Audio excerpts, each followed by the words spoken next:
it's just impactful, the way he speaks to them and the wisdom that he brings. And ultimately, I think he and I both are on the same page where we genuinely just want to pursue truth. What is the truth, you know? And if we're living in a deceptive world, let's expose the lies and deceptions and find out what the truth is. Austin was kind enough this morning to sit at breakfast with my family and another family that was visiting and answer a couple hours of questions from our kids about everything from how he met his wife to flat earth questions and everything else. I'm very thankful for that. I've learned that we're like-minded on a very lot of things, especially the most important thing, which is our love for our Lord and Savior, Jesus Christ. I consider him a very, very good friend now, very quickly, and I'm so glad he's here. I want to introduce to you Austin Whitsitt.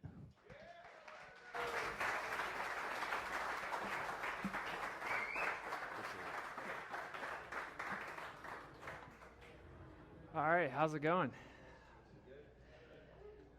So, topic that may be very new to some people, and I'll just go ahead and say it. When I first heard anything about this topic, I thought it was insane. So I don't hold it against you if you think it's crazy. But if you've been paying attention the last few years, turns out a lot of things are not as we were told. And that's an understatement. So, like he said, we're going to do a couple presentations. The first one is about NASA. You may be familiar. This is the organization that takes us to space.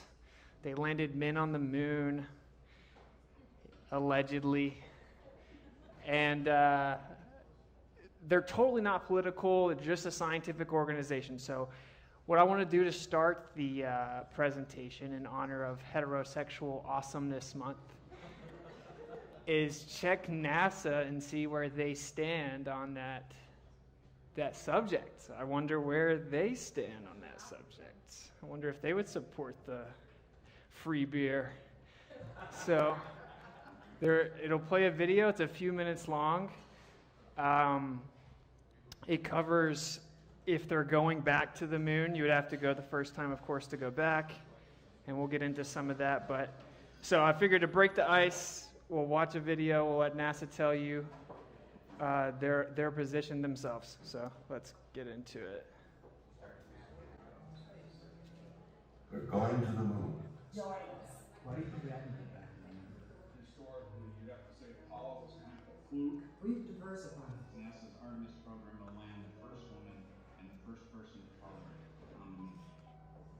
We are going. We don't even have a target date for when we can anticipate a moon landing. With such an anomalous situation, Which might all seem a bit strange. We're going. What year do you realistically believe we'll put a land a crew on the moon again? Within a decade. We are going. By 2025, We are going. Back to the moon, back to the future, and this time back to seven. returning to the moon is an important step in our space program. Will return American astronauts to the moon. It seems weird that we'd be so much more advanced now when we come back. I agree totally. We're going. And this is how. Mission. What's it seem like we were blessed over 50 years ago? I am gay. I am gay. I am gay. I am a queer woman. I am NASA. I am a lesbian. I am NASA. I am a transgender woman. I am NASA. I am a queer woman, and I am NASA. I am non-binary. I use they, them. I am NASA. We still have a little ways to go, and we're casting our main flyers alive. We need gay scientists. It's gonna drop. We need black people. We belong. We belong. We belong here. It's not all going to plan. We've heard the announcement that the Artemis mission to orbit the moon is going to be delayed, and then the next Artemis mission to land on the moon for the first time in decades is going to be further delayed. We saw just recently a very hyped SpaceX Starships blowing up after takeoff in the US last year. With another setback when the Peregrine moon lander ended its mission in flames over the Pacific. It was like reaching into the future and bringing a technology forward that normally wouldn't be there was not the natural pace of technology development. By the 1970s, there was a failure rate of about 20% of missions. In the 2020s, that number is closer to 45%. We've had 50 years to develop the technologies, they've become cheaper, they've become better understood, but at the same time you have all of these companies that are just learning. I am non-binary, I am gay, I use they, them, and it just felt really nice to see someone else in the room using those pronouns, and I made sure to introduce myself with my pronouns so that they can know you're not the only one here, there's someone here who understands you and really just wants the best for you. Really important that we can show that visibility is safe, and that you can absolutely be a part of the team and loved and valued for who you are. It's never too late. So we haven't had a lot of experience landing on the moon. We have had experience landing on Mars, landing on asteroids. I wouldn't say that we're out of practice as much as we just have a number of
So,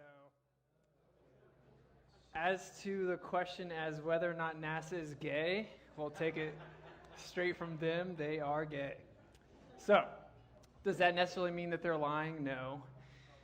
But it's weird, right? It's weird that they're a scientific community, allegedly, and they're very focused on politicizing homosexuality and inclusiveness. So, this is their tweet. I threw that on there. So yeah, just to break the ice, it seemed fitting. I had to add that there. So shout out to Robot Polisher who made the video. So also I will say, I was recently on the Tinfoil Hat podcast with Sam Tripoli. Some of you may have heard of it. And he said that he has a friend who knows Elon very well, and Elon told him that we never went to the moon. Okay, so this whole interview where he's pretending we went is deceptive. So we'll get into the topic here. NASA was founded in 1958, and most people don't actually know that there was a predecessor to NASA called NACA, N-A-C-A, founded in the early 1900s. This will become particularly relevant in the next presentation, but they basically carried the torch until 58, and then NASA picked it up. And so what I've discovered is that almost no one knows anything about NASA. And so I want you just to think critically for a second. If there's a company or organization taking people to space on a regular basis, don't you think you would all know about it a little bit more? I think it's by design that you guys don't know about it, and we'll get into why in just a second. But so in 1915, NACA was founded. And so we won't keep this too historical and boring, but Congress established the National Advisory Committee for Aeronautics or NACA, to separate the real from the imagined and make known the overlooked and unexpected in the quest for flight. So in 1958, the NACA staff, research facilities, and know-how were transitioned to the new NASA. So just so you guys know, the organization referred to as NASA did not actually just start in the 50s. It kind of started in the early 1900s. Like I said, this becomes very relevant in the next presentation. But you'll start to see a interesting deception going on here. So let's talk about the inception of NASA a bit. So in 1945, there was something called Operation Paperclip. You guys may be familiar with that. So after World War II, we brought Nazis over here, and we gave them a pass, basically. Now, you may have fallen down the World War II rabbit hole, maybe not. We're going to leave that for another time.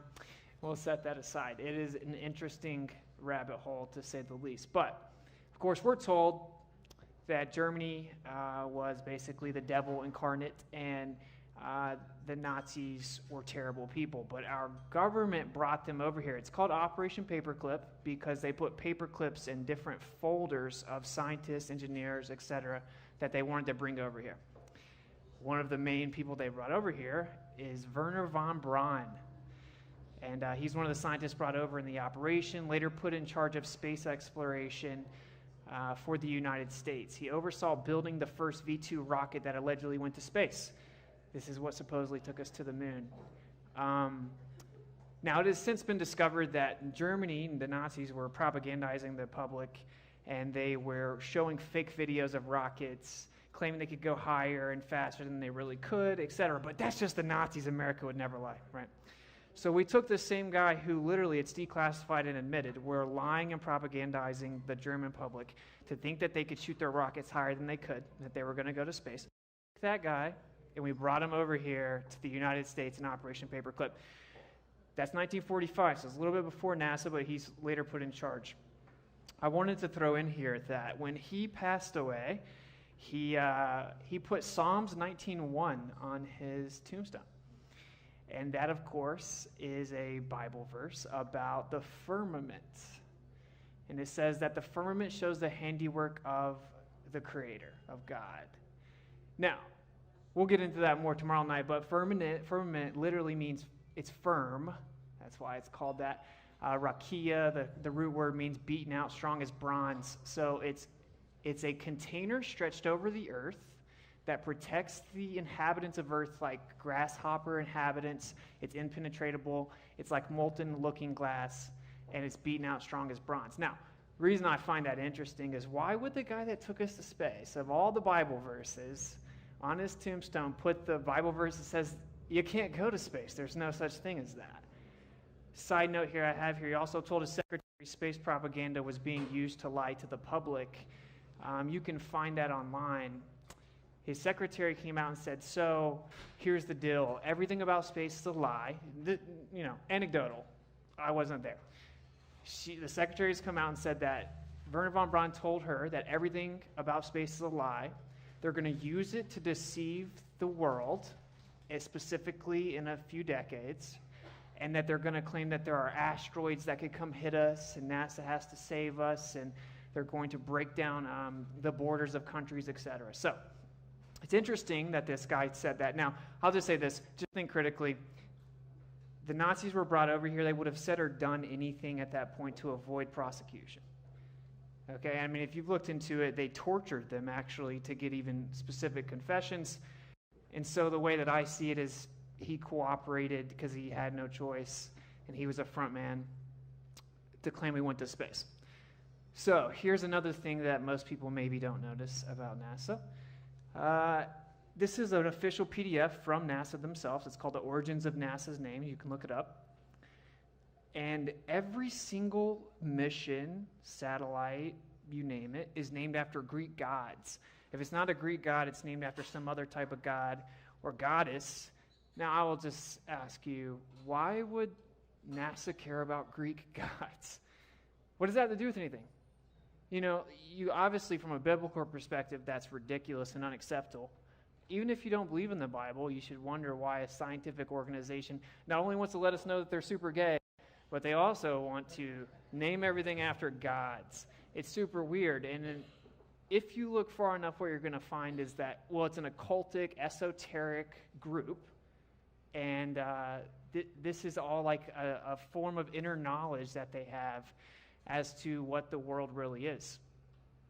I won't fall too far down that till the next presentation, but anyway, here's a few examples. You got Apollo. Artemis is where they're claiming they're about to go back to the moon.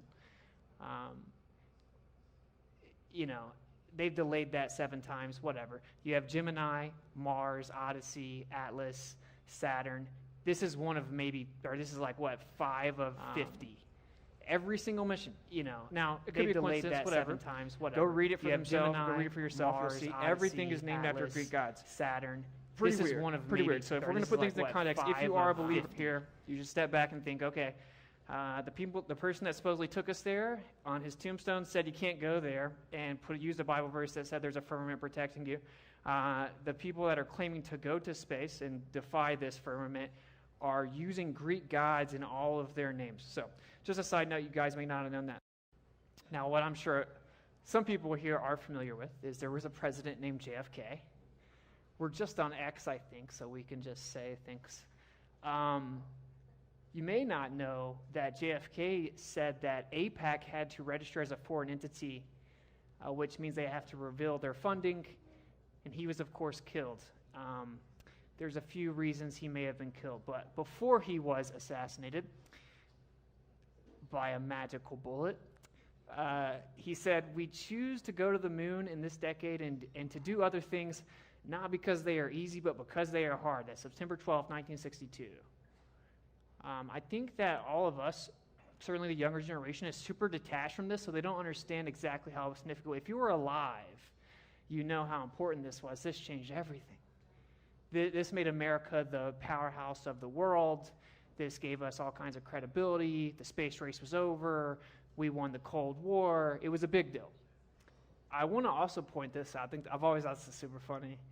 Why were the missions to the moon, a coincidence, called Apollo, which is the sun god? I will find out. It's because sun worship is very important. And side note, for heliocentrism literally came from the people that came up with it said that the sun was a god. So therefore, it must be in the center of the universe and everything must be moving around it. And because it's a god, it creates a vibration that sings a heavenly song and everything moves around it. And that's not what this is about, but it's just interesting. If you look at the actual logos here, you'll see it actually has Apollo's chariot in Apollo 13's official emblem. That's, of course, the story that Apollo rode towards the sun. He was the sun god, and that he dragged the sun with him. So, side note, I didn't know if you guys knew that, but something else, and I'll see if this works. I don't know how well this is going to work, but so almost every one of the people that were on the Apollo crew and supposedly landed on the moon were Freemasons. Now, I don't know where everyone in the room stands on Freemasons. If you're a Mason, I still love you. I'm not hating on you. But it's weird.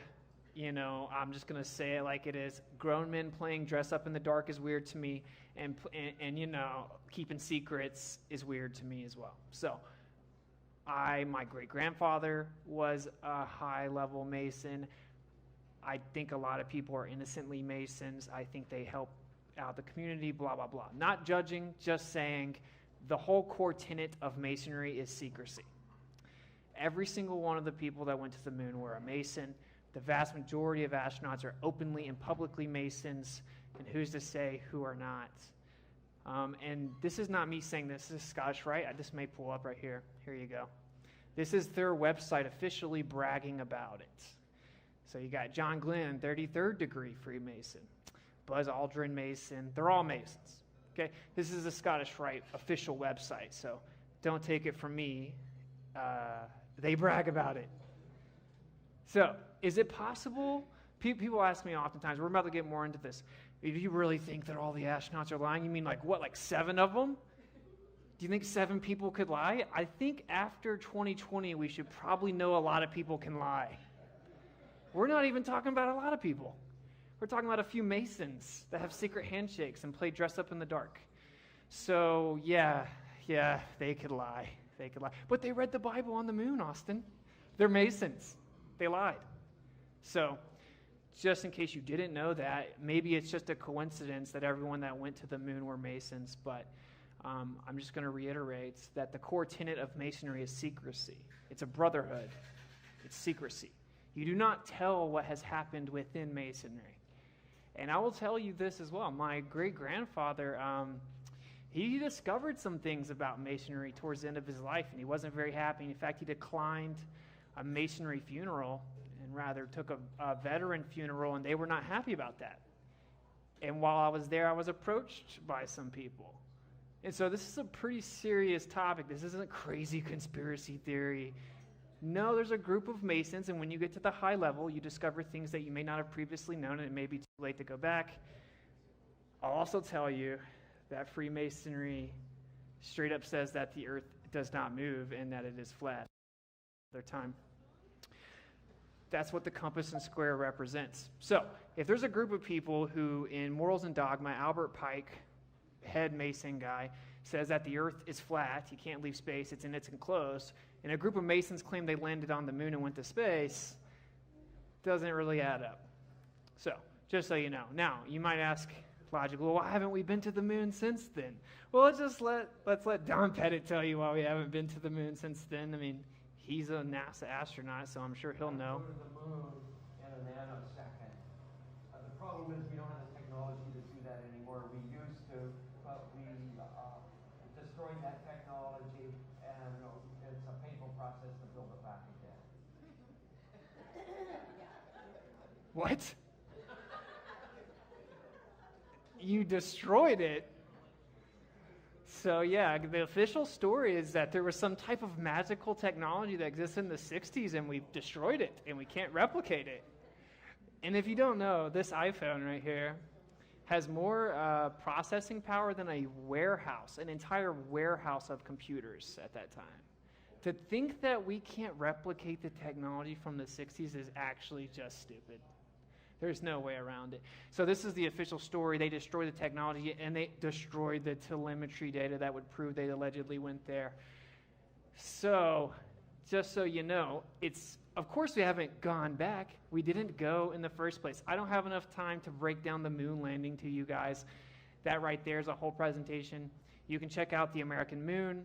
A funny thing happened on the way to the moon. Many documentaries have broken it down.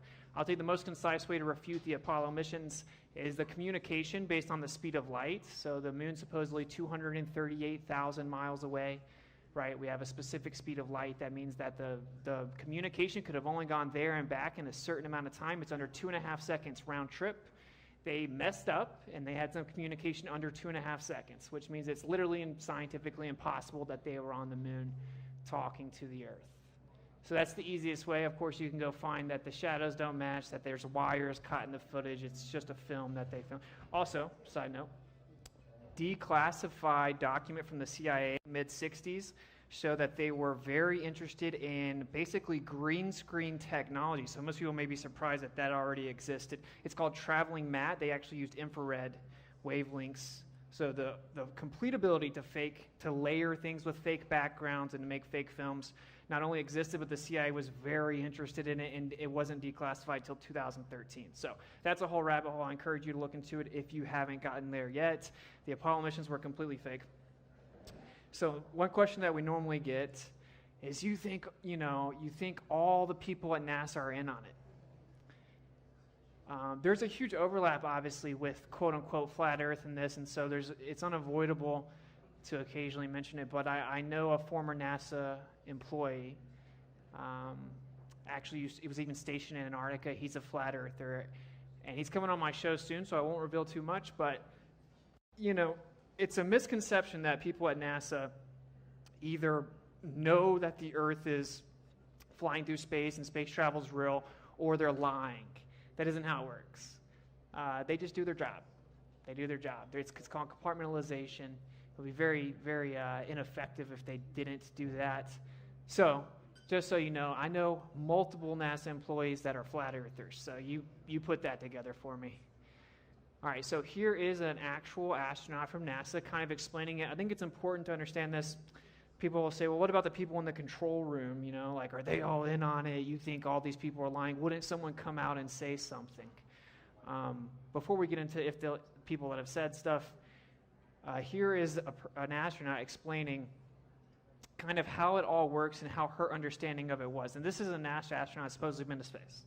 Okay, so let's hear how her understanding of going to space is portrayed, and maybe that'll answer your question, because I get that question a lot. You think all the NASA astronauts are lying? You think all the NASA employees are lying? And no, I don't think that. I think the vast majority of them have no idea, and almost none of them are lying.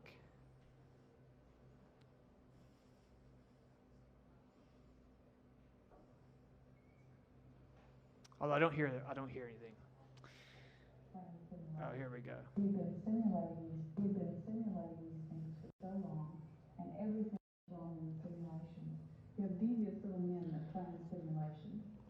They plan to do everything wrong so that they can mess everybody up. So when we got to the real mission, it seemed like a piece of cake, really. What sort of things in the simulations would they have go wrong? What sort of problems would they present to you? The engine fails. Their gyroscopes and reference equipment will fail. You'll lose communication. They'll underburn. They'll overburn. They'll have abort situations come up.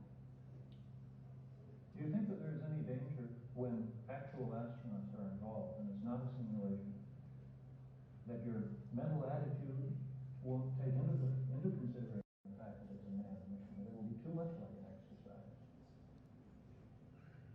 I think you always remember that there are men on board, and even during simulations, it's not just an exercise.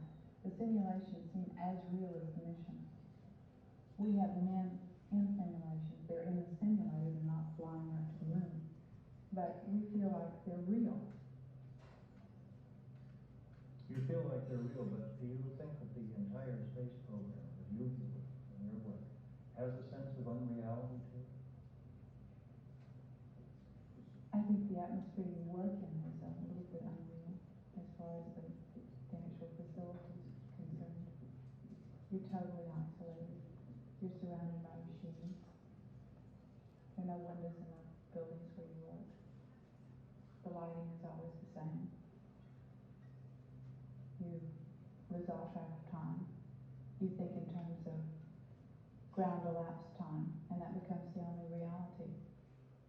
So that's an astronaut telling you they're basically MK Ultra. If you don't know, obviously Operation MK Ultra, Project MK Ultra, the government admits they actively brainwashed individuals. That's a whole nother rabbit hole. But the point here is that she said a few very important things. She said that she couldn't tell the difference between the real thing and simulation, and the only difference was that the real thing went way smoother than the simulations. And that there was no way to really know, and even the people that were involved with setting up the mission wouldn't really know. And that there were a few devious men that set up the simulations. So as to the question of, do you think all these astronauts are lying? Well, I think a group of Masons probably could lie, yeah. I also don't think all of them even have to lie. And here is Gene Kranz, that's the Apollo flight director, in his own words, telling you they don't all have to lie. He said, in the late 1960s, our simulation technology had progressed to the point where it became virtually impossible to separate the training from actual missions. The simulations became full dress rehearsals for the missions down to the smallest detail. The simulation tested out the crew's and controllers' responses to normal and emergency conditions. It checked out the exact flight plan, mission rules, and procedures that the crew and controllers would use for a later flight. The simulations were so real that no controller could discern the difference between the training and the real mission. That's straight from the horse's mouth. That the simulations and procedures in the 60s that no one involved in later flights. The simulations were so real that no. What do you think it's like in 2024? Could discern the difference. To answer the question, of course, no, they don't have to all be on it. I don't think straight from the horse's mouth. The simulations and procedures in the 60s that no one involved in later flights. The simulations were so real that what do you think it's like in 2024? Discern the difference. To answer the question, of course, no, they don't have to all be on it. Now let's get into the horse's mouth. The simulations and procedures lies, no one involved in later flight. You have to look at what tells the difference. What do you think it's like to relay and discern the difference? To answer your questions, of course, no, they don't have to all be on. Quite a few. Now let's get into the tries to explain to you guys how to to the videos they play. You have to look at what tells the difference. What do you think it's like to relay and discern the difference? To answer your questions, of course, no, they don't have to all be on. Quite a few. Now let's get into they have not released public statements addressing it to the videos they play. You have to look at what tells the difference. What do you think it's like to relay and discern the difference? In Brevard County, which is of course in Florida where they launch rockets. We just got cut off. My buddy got cut off exposing the Challenger hoax. They kicked us out.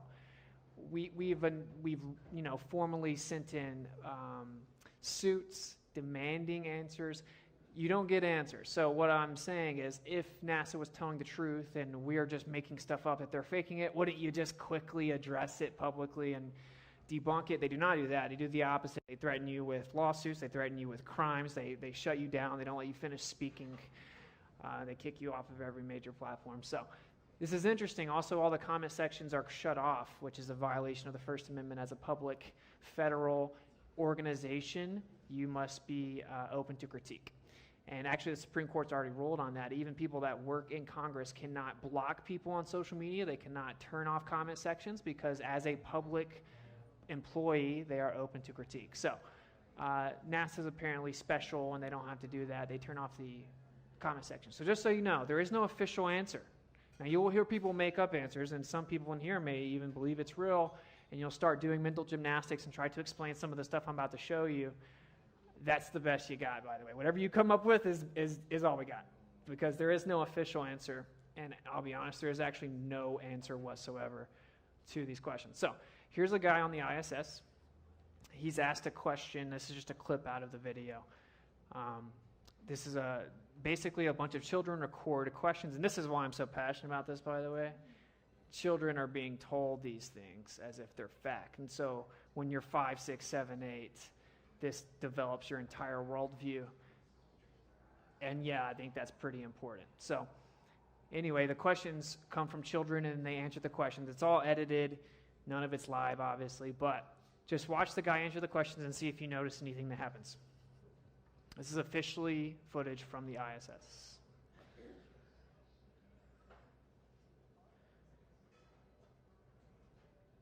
What he's saying doesn't even matter to him.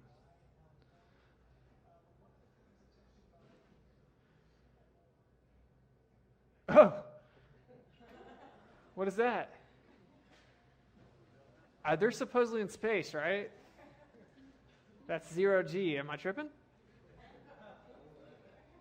I guess things fall in 0G. Whoa! I've heard so much cope for this video, bro. Like, oh, well, no, he threw it down. No, he didn't throw anything, bro. What are you talking about? He's holding a little blow-up fake globe, and he dropped it. He dropped it. So this is a major problem. I think they actually did try to record this live. So what they did was they actually threw in the edited videos that aren't live from the children, and they tried to run through the answers. Watch this guy over to the left as well. He's like, uh-oh. And then this girl in the middle, she's like trying to play it off. She's like, don't pick it up. And these are stooges, bro. These are supposedly the smartest scientists in the world that are in space going 17,500 miles per hour. I mean, just watch it one more time. Obviously, it's pretty obvious what's wrong here. But I think it's funny to watch the dude to the left. He's awful. He should be fired. He can't keep a straight face at all. He totally gives it away. So the question was about hurricanes or something. He drops, he's like, oh no. She's like, don't get it. She's like, don't pick it up. It's so funny. So this is one of maybe like 1,000 that we have, but we'll go through some more. So this one is very interesting. We had to actually take this video and fast forward it. I started something called Audit NASA. You can go to auditnasa.com.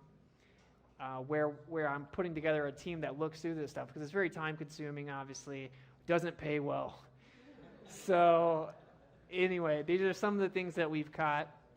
If you look over here, can you see my mouse? Yeah. So you look over here to the left, you see this plastic bag hanging on the wall.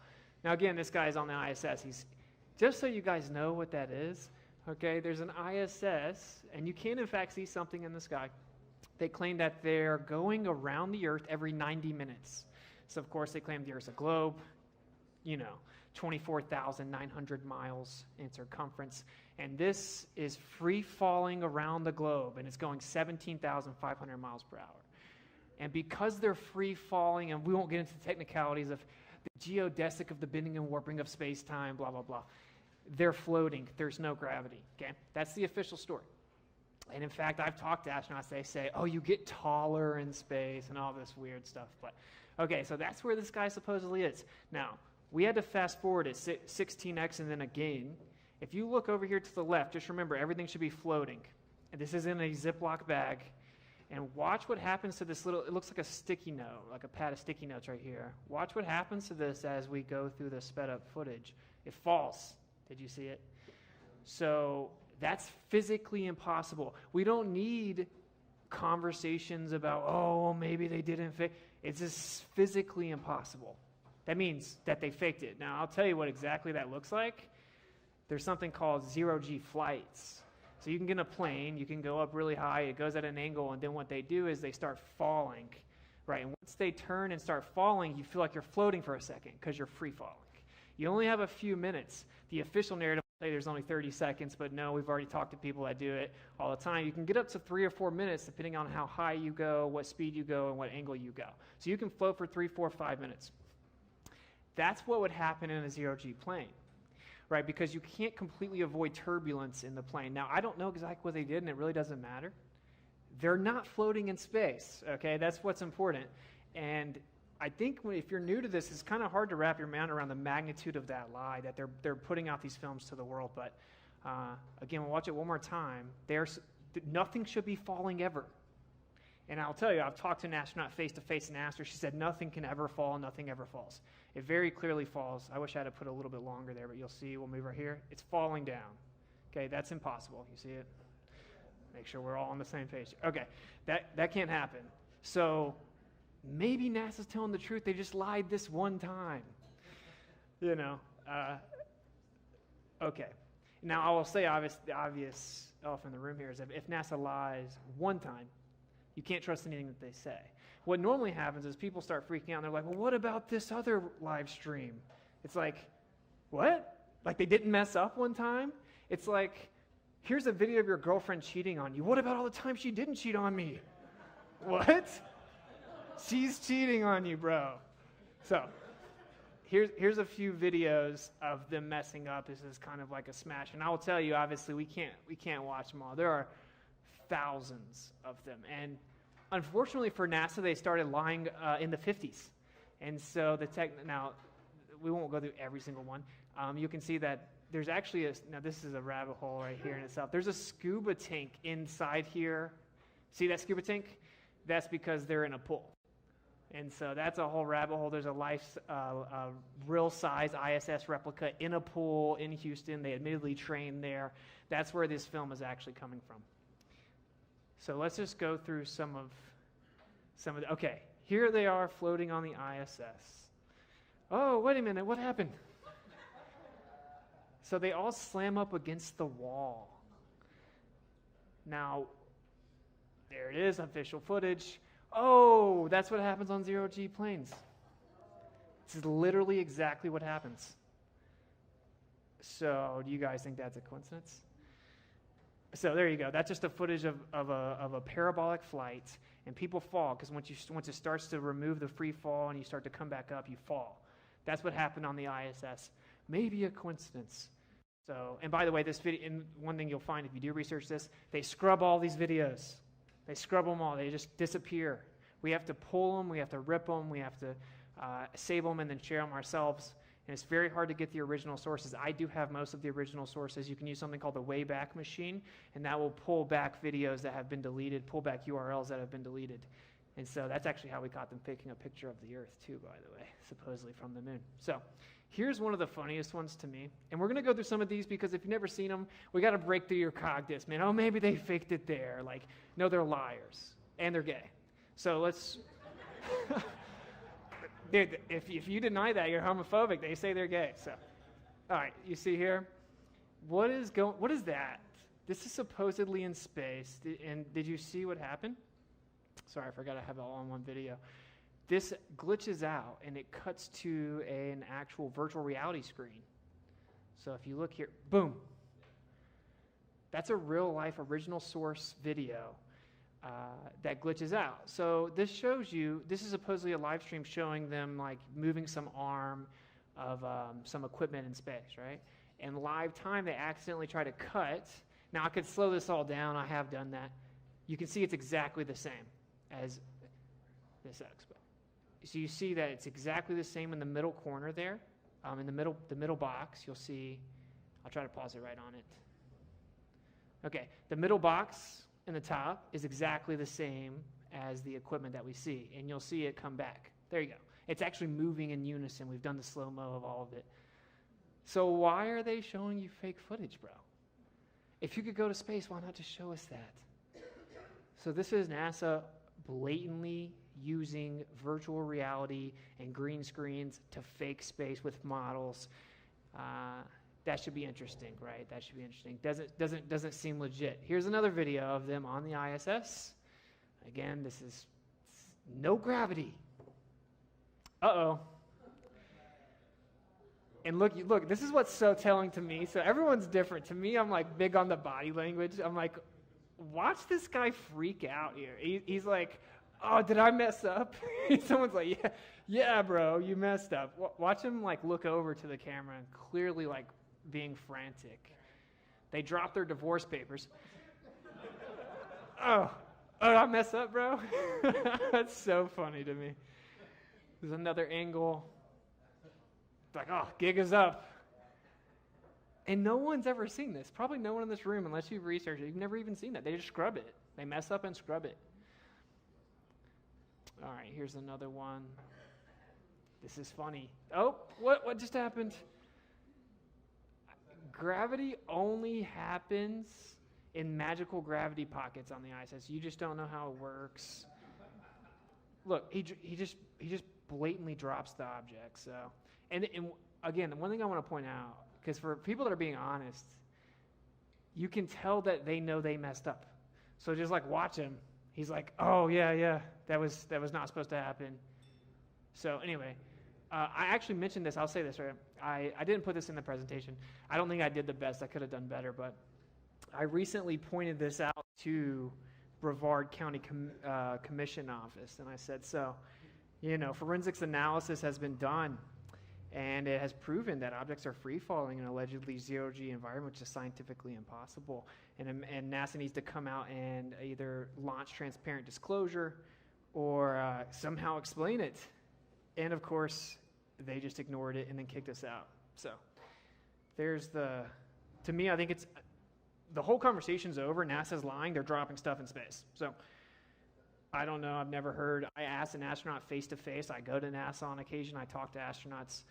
I haven't released all that footage because I know once I do, they won't let me go back.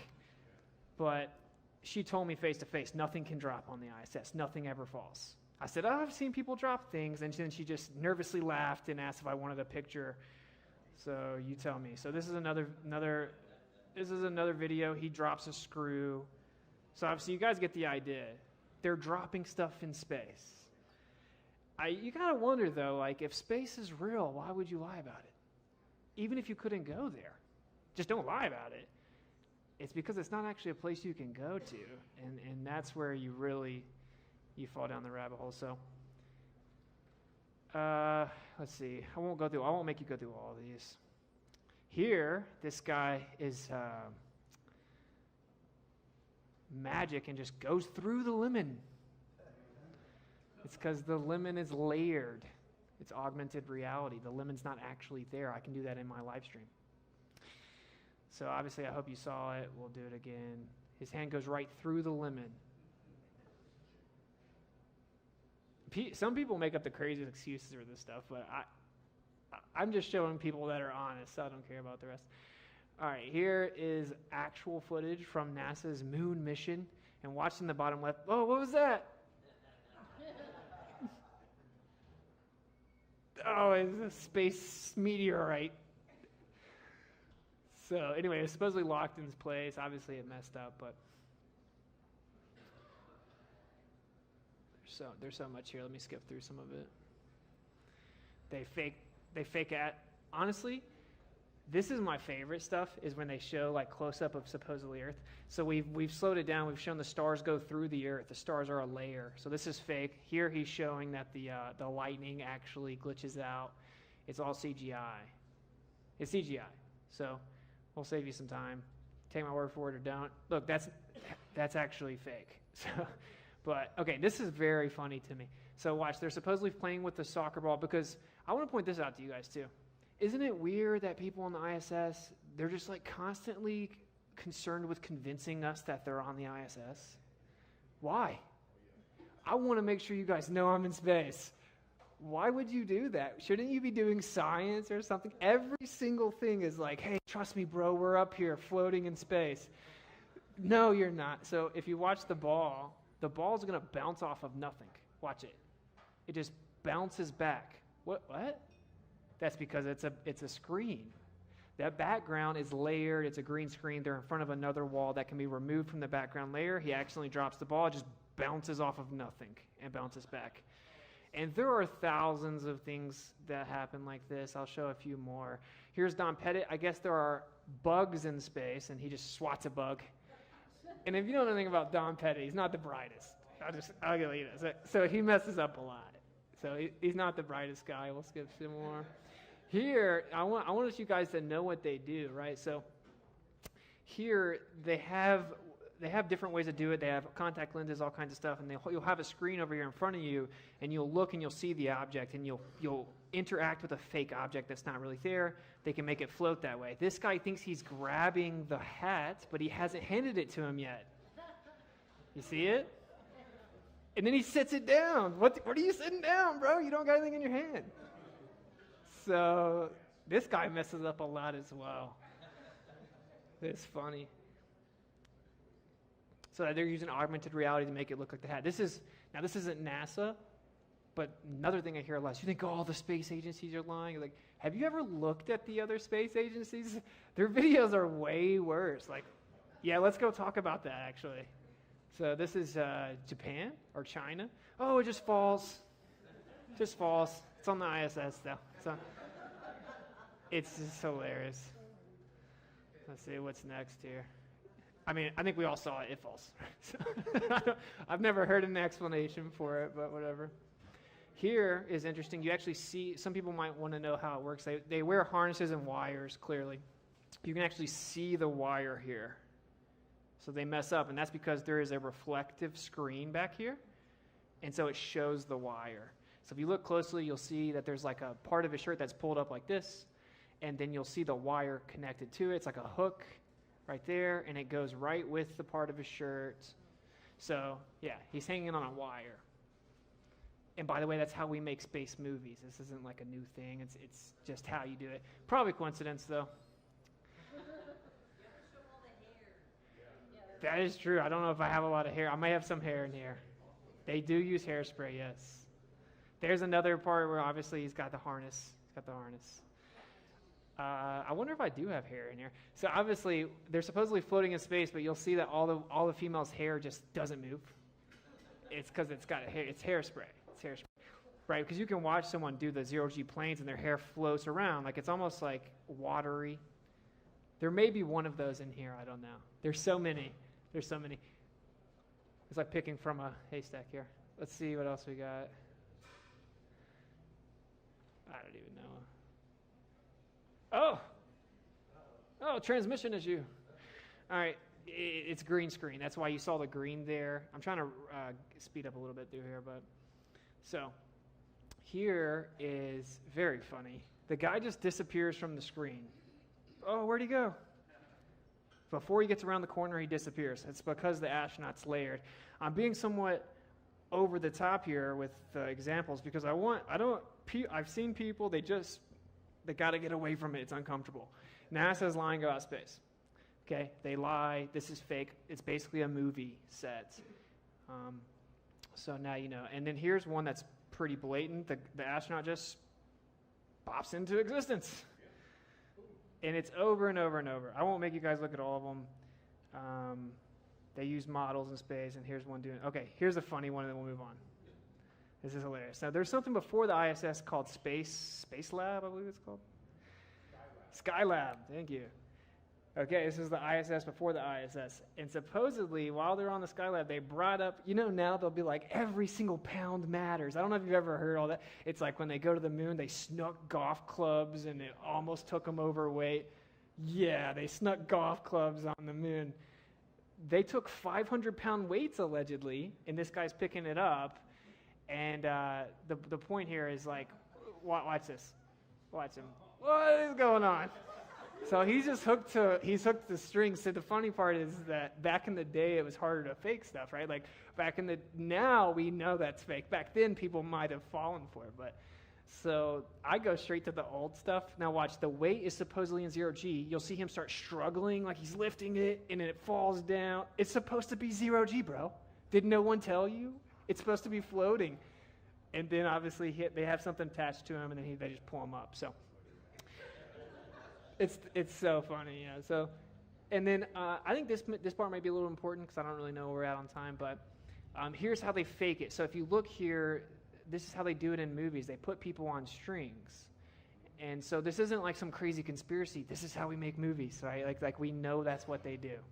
So there's how they do it on the screen. You obviously have green screens. Most of you are probably familiar with that.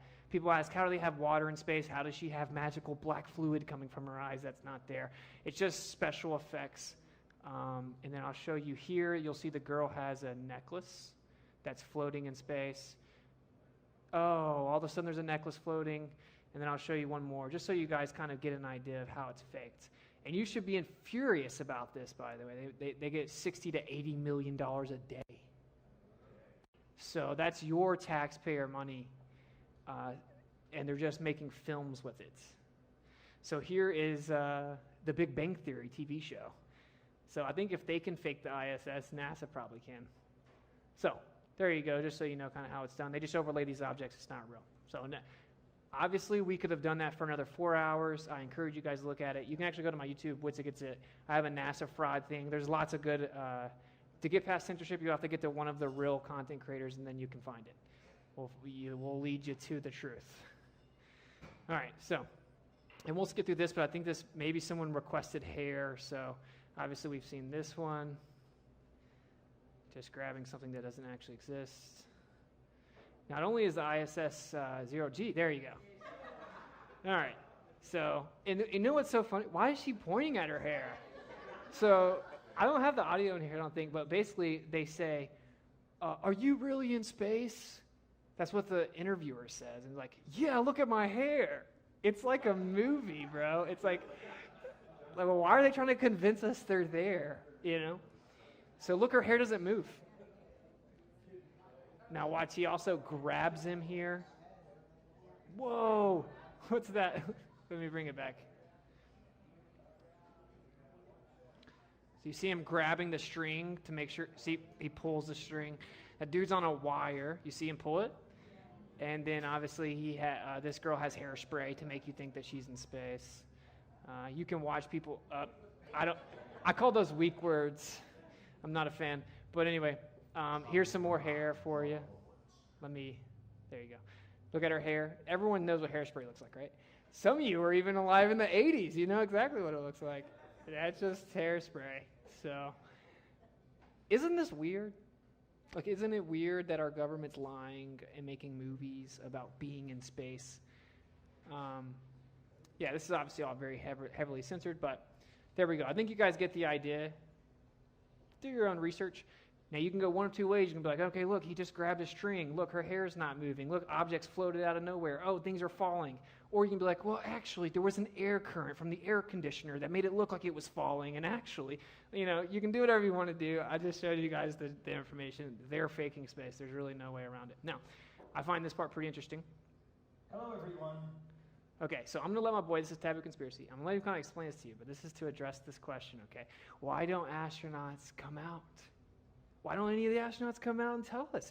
If the Earth is not what they said, if space isn't real, wouldn't one of the astronauts blow the whistle? Well, honestly, most of them wouldn't. I will say my dad was in the military, He will not tell me what happened, okay? It's not on the table. It's not on the table. He's not allowed to tell me what happened, okay? And that's my own father. So obviously you have NDAs, and it's really not even technically called an NDA, but it's effectively an NDA. When you're in the military, you're talking about treason if you come out and say things. So that's a kind of a cope question, like, why haven't the astronauts said anything? Do you actually think that the astronauts would come out and say something and risk their life so you could just call them crazy anyway? So, but here are a couple that did. And you may find it interesting. This will kind of lead us into the next presentation in a second. You'll find it interesting what they had to say. So I'm going to let Tabu kind of explain it to you. This is absolutely huge news. We've already had one cosmonaut claim that the Earth is flat. His name was Miroslav Hermaszewski. Here he is getting a photograph with a flat earther, and this is a Wikipedia article on Hermaszewski. Please watch his interview. Mam tam przysięgę rzeczywiście z kulą za. I don't know if you guys speak Polish, but I do not. But it says, you've been there, is Earth really a sphere hanging in outer space? Interesting question, huh? This is a Polish astronaut. Been to space, allegedly. Official Polish astronaut. Jest płaska. Tak jak oczekują.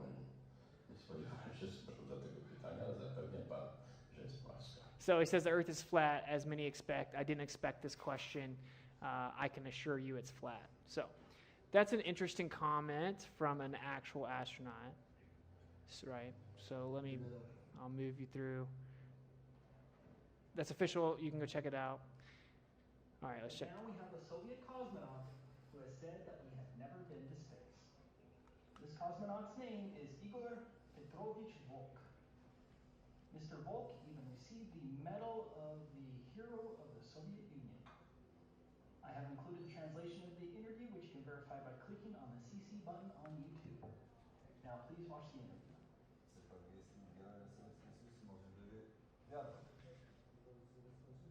I'm just going to read it for you guys. So after all, you are a hero of the Soviet Union, and we can trust you. Okay? He said, look, the code of honor prevents the cosmonauts from talking about what happens in space. Hello, everyone. Oh, my goodness. This is dude, this is crazy to me, but.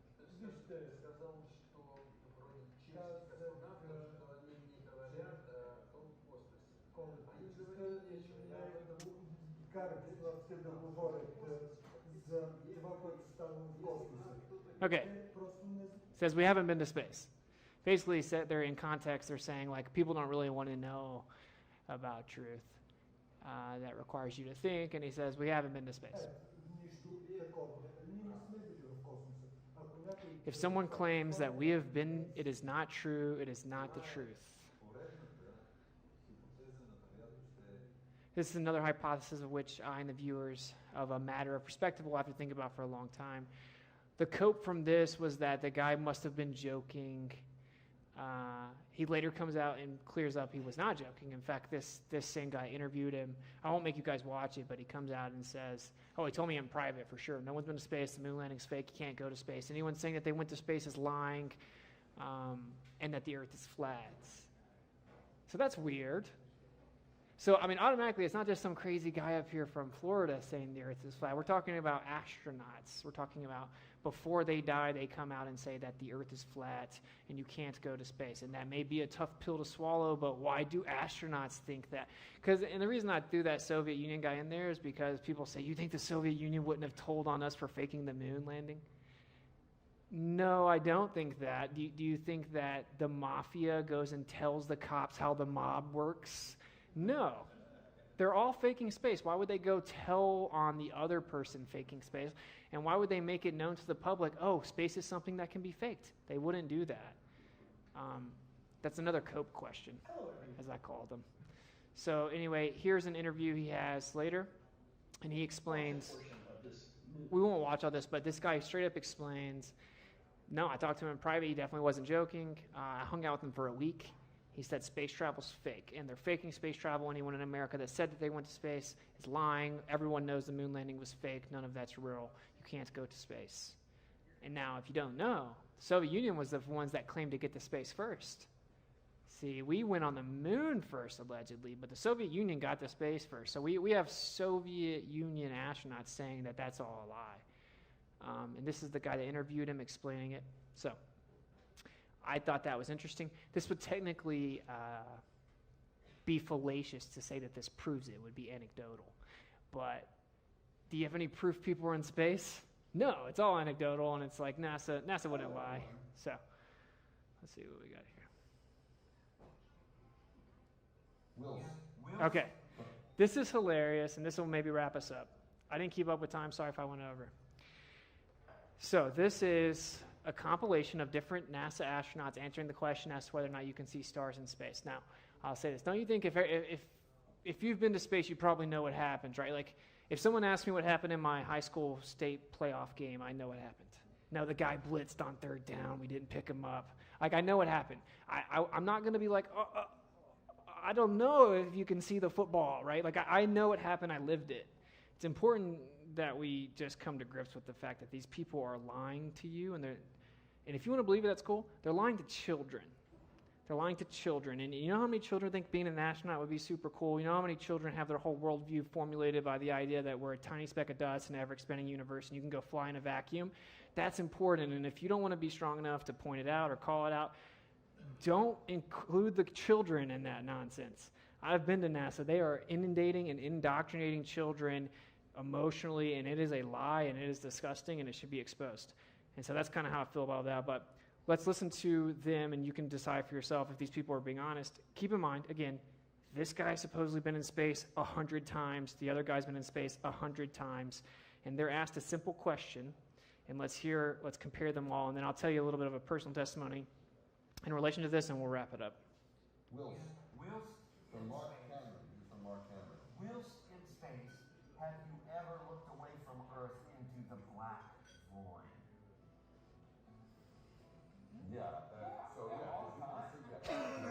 Sorry. I gotta pause it. Why does he not know the answer? Why does he look at the other guy like, what's the answer? Oh yeah. It's like, I'll use the cheating analogy again. It's like you go up there and it's like you're talking to someone's friend. Was he really with you? Yeah, we went and played pool, bro. Yeah. Like it's so obvious to me that they're lying. Away from Earth into the black void. Right? Yeah. I thought you'd been there, bro. You can see the stars. Oh yeah. And pretty much all the time you can see the stars. It's not a black void. I mean, it's black, but there's all kinds of polka dots. There's all the stars there. The cool thing is though you can see it during the day. There's more than stars. You can see planets. You can see moons. You see the gas Magellan clouds of the Galaxy. Magellanic clouds. Magellanic clouds. And then you can see the zodiacal light. Those are amazing, right? The zodiac. The lights of the zodiac. Why is he talking like that? But one thing to add to this, I think, which is kind of interesting about being able to look into the black void, is that we can't do that when the sun is out here on Earth. And it's not because the sun is so bright. It's because the atmosphere, right? The light comes through the atmosphere and refracts, and we see blue. We see blue. So what we see is, When you looked up at the sky, could you actually see the stars in the solar corona in spite of the glare? We were never able to see stars from the lunar surface or on the daylight side of the moon without looking through the optics. Uh-oh. This is the interview of the moon missions, obviously. If you've never seen that, you should watch it. They all act like they saw a bunch of puppies get run over or something. And they supposedly just accomplished the biggest feat in the history of man. But, so anyway, just so you know the context. This is supposedly the Apollo crew after they landed on the moon. I don't recall during the period of time that we were photographing the southern pearl what stars we could see.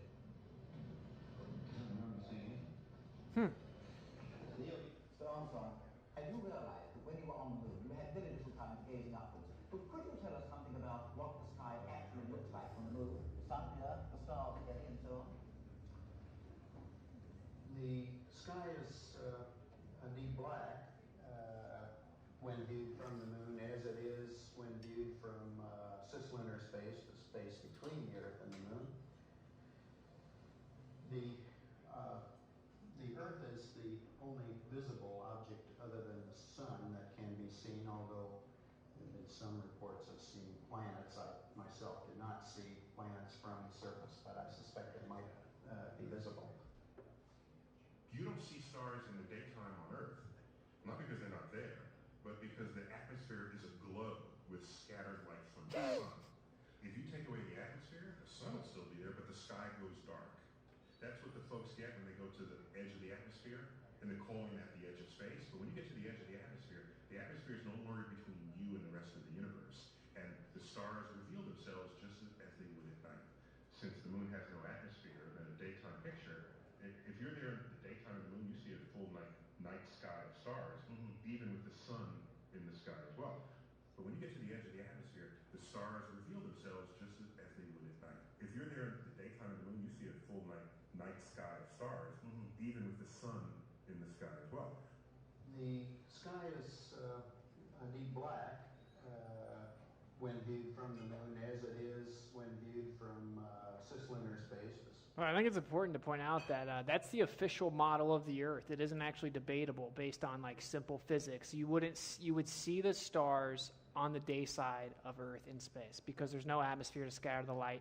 There would be no diffusion of light. You would see the stars.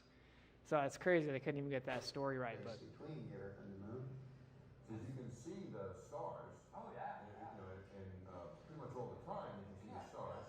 It's not black and white. I mean, it's black, but there's all kinds of polka dots. There's all the stars there. The cool thing is about you can see it during the day. okay. Yeah, and actually on my very first mission, we went up and when you're in space and you're looking into deep space and you're on the sun side of the orbit, the sunlight washes out all the starlight, so you can't see any stars, just like here on Earth. But then when you look out into deep space away from the sun, it's the darkest black you can imagine.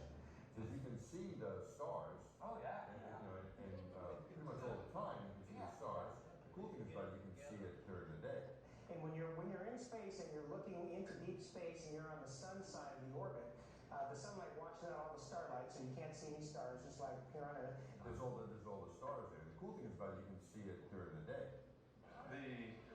They're bright, but they're different. And a lot of things different about one, you don't have the atmospheric distortion, so they don't twinkle, right? So you see lots of points, and you see lots of points. You have literally millions of them. I live in Colorado, and you get up on a clear night in Colorado up in the mountains where there's no light, and you can see all these stars. Well, multiply that by 1,000. That's what it's like in space. And then when you're outside doing spacewalk, and you have that one or two opportunities where you can let your eyes adjust, you can start to notice that some of the stars have colors we don't see here on the ground. and we cannot see stars. The sky, of course, was black, but it had sort of a velvet sheen to it. The biggest visual surprise was just how black the sky was. You have a brilliant sun, brighter than any sun you normally would see even here in New Mexico. You have these extraordinarily high mountains. We were in a valley deeper than the Grand Canyon. But then you had this black sky, a sky blacker than black, as the old... This guy's way better of a liar. Just the inherent beauty of it, the velvet, bottomless bucket of the universe. I think you guys get the idea. They contradict themselves. And the most frightening darkness that you could ever imagine. I've often tried to explain the difference between darkness, when you turn out the lights and it's dark in here, or blackness. Blackness is the endlessness of it all. It's hard It's like a bottomless pit. to comprehend. When you get up on a clear... Anyway, there's like 10 more examples. They're all liars. Okay, now we'll close it with this. I mean, obviously, I hope you put that together. They're telling directly contradictory testimony. So some are saying that when you're in space on the side of the sun, you can see all kinds of stars because there's no atmosphere. Some are saying, oh, you can't see any stars. The sun washes out the stars. They cannot both be true. They could not have both have gone to space and looked at stars. This is very simple stuff. Right now, I'll tell you this to close it out here.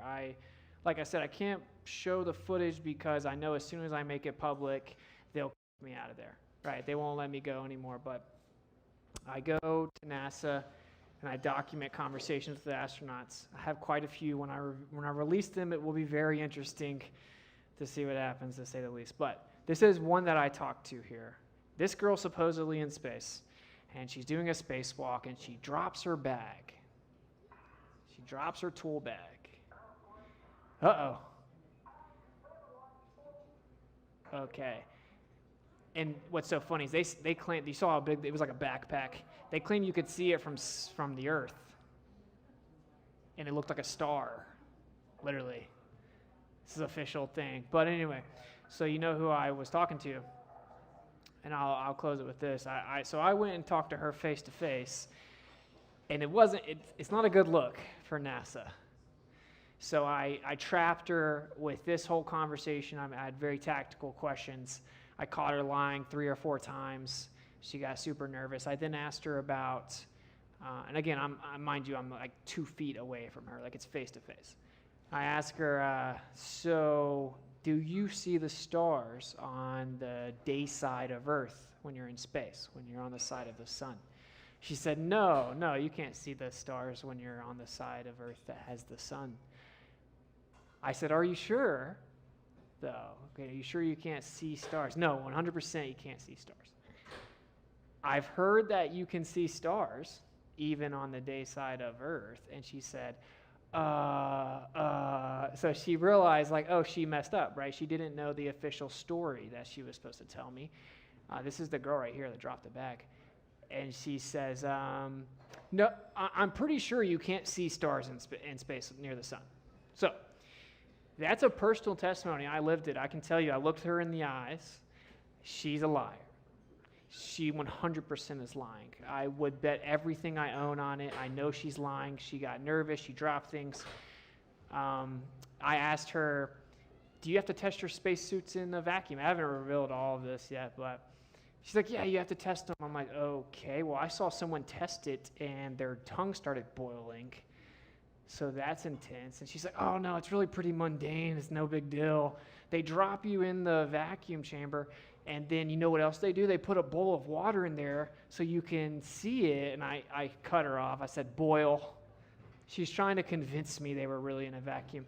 She's like, oh, they also will drop a bowling ball and a feather. And I'm like, and they drop at the same rate, right? She was telling me propaganda narratives. Just think about this logically, that they're going to test a spacesuit to see if you're going to die when you go to space. They lower the astronaut into the vacuum, and they're like, while we're at it, let's put a bowl of water in there that boils to convince the astronaut he's really in a vacuum. Let's drop a bowling ball and a feather. Okay, and hopefully that was coherent enough to follow. Long story short, they are liars. They are given a script to reveal to the public, and when you go in there and you ask them certain questions, they start messing up. Because most people go in there and they're like, oh my gosh, I'm so happy to see you sign my shirt, right? So they're not ready for anyone asking questions. And so I will just close it with that. I will tell you, not only have we seen like damning evidence that obviously NASA is objectively lying and faking footage, but I have kind of Veritas style footage I haven't released yet, who has caught them point blank lying and contradicting themselves in the same conversation. And so I'm really going to be interested to see someone cope with the fact the astronaut doesn't know what happened when they were in space. And they're lying. So just so you know, I'll say this in closing. This is super important. I went there, and they have a whole setup where they have the children come in, and it's called like Heroes. And they play this real like triumphant, climactic music. They talk about the astronauts that lost their lives and how they're heroes. And I saw children from 3 up going in there, watching this film, crying. It's propaganda, and people may wonder why, like, what's it matter if they believe in astronauts? Well, they think that space is something that it's not. They think that people can go there. They live their whole life thinking that. And we'll get into it later in the next presentation, but it has major implications on their worldview. They think that they're a tiny speck of dust in this ever-expanding vacuum of nothingness, and we know that it's like that because people went there. Well, people didn't go there. And so I will say that's what's going to lead us into the next presentation, I'm assuming after a little bit of a break, is if NASA's telling the truth, the Earth can't be flat, obviously. Because they've been there. They looked at the Earth. It's a ball. We got pictures. It was on my iPhone. It was the wallpaper on my iPhone. Admittedly Photoshopped, by the way, but we won't get into that yet. So the point is, oh, well, NASA is lying. So now I want you to think, because I'm not going to let you get away if you thought you were going to leave before the FE presentation. Okay, I want to know, what evidence do you have the Earth is a globe? And I know for a fact, if you think it's a globe, it is that NASA supposedly showed you a picture of it. That's a fact. Let's just be real. You've never seen a globe. You never felt the Earth spinning. NASA went there and did it for you. You saw a picture. We now know for sure NASA is not a credible source. They're lying. They're basically a glorified film studio. They own the world's biggest green screen, literally. They own the world's biggest green screen in Louisiana. We cannot trust them. We must detach from the government.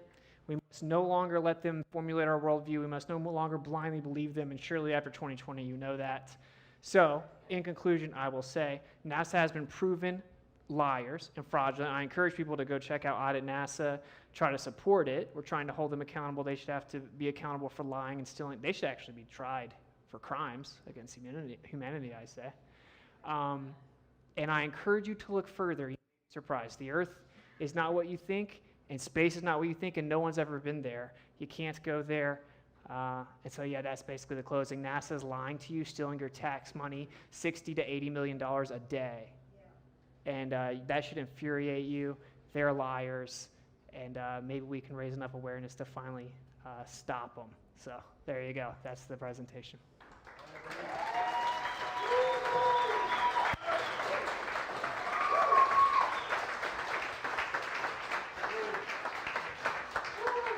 Thank you, Austin. That was awesome. Great segue into the next stage here. I'm curious, who here has ever looked into this before, done research on this? Let me see a show of hands. You saw it? That's awesome. And I know it's an interesting topic to have in a public space. I don't know if you have ever had a conversation with a family member or friend around this topic. I can say I was very timid on it. 3 years ago, I guess 3 years ago when I started researching it, but after a while, there's just so many things that reinforce, and pattern recognition will show you. And I don't think you have enough time in this amount of time to really go through all the different things that show from many different angles, whether it's scientific or just the fake green screen things we're seeing here. The fact that they don't have their script together. I don't know, has anyone seen the footage of Buzz Aldrin talking to a little 6-year-old girl? Yeah, they're pretty impressive. Let's see, we have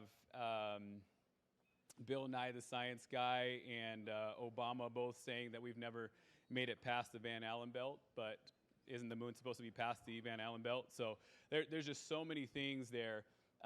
So I love that we're just setting up the fact that first there's a lie here. I know we'll get more into the why and also a little bit more about the cosmology. I will just say this. Think about what you thought when you were a kid. I think kids actually have it right before they get indoctrinated, and then they get told, and you're like, wait a minute, wait, what? And then you have to think it through, and you'll understand when you get older. It's like, no, they understood when they were kids. So anyway, I'm going to stop talking. We're going to take a 5-minute break, and then we're going to take questions for Austin regarding this topic. So, okay. All right, everyone. So we're going to take about 10 minutes of questions up until 7, and then we'll take another big break, and then start our next session at 7:30, which will be our intro to Flat Earth, or Flat Earth 101. Anyone unfortunately, we can't text questions tonight right at this time because Mark had to step out for his son's black belt testing. So I will actually just walk over to you if you have a question, and you can speak it into the mic. And then Austin, it'll be for Austin to answer questions. All right, we got one here in the back. My question is regarding the Van Allen radiation belt. Isn't it impossible to pass through that? And I went on NASA's website, and it was saying, oh, they got lucky because they only were passing through it for a certain period of time, and the human body can take a certain amount of time to go through this radiation. Sounded like bullshit to me, but I don't know. Yeah, so good question. So the official story is that there's something called the Van Allen radiation belt. I'll say that because I don't believe any of their stories. I think that there is a container and there is a magnetic field around the Earth that you can't penetrate the container. But yeah, it's funny because they say that they didn't even account for it. They didn't know about it. They were in a spaceship that's super flimsy, and the module could you just stick your finger through it. Official story. And the astronauts were asked about it, and they're like, we didn't go down through the Van Allen radiation belts. And then the interviewer's like, yeah, you did. And he's like, oh, well, we didn't notice it. We didn't have to worry about it. And then they used the Van Allen radiation belts as an excuse as to why we can't go back. They said, oh, people can't go through there. It's super, super dangerous. They'll die. We're still trying to develop the technology to get them through there. So that's kind of the whole story with that. It's just a lie. Obviously, you can't go through them because they don't exist the way we've been told, I would say. But I think it's pretty telling that they say the reason they can't go to space back to the moon is because of those, but they allegedly just went through them no problem. So that is probably Am I clear that Van Allen was a Freemason also? Of course.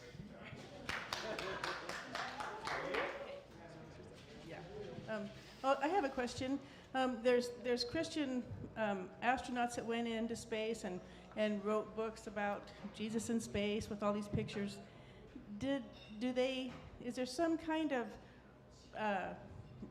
simulator they put them in to make them think that did they really believe it, or are they just lying?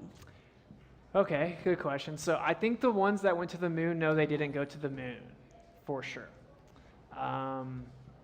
This is because basically Buzz Aldrin turned into an alcoholic and over the years kind of let it slip a few times that we didn't go.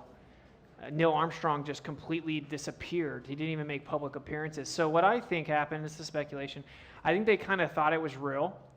And then right beforehand, they told them, well, we're going to have to fake it. And, they were all former military, so they would know that they can't say anything.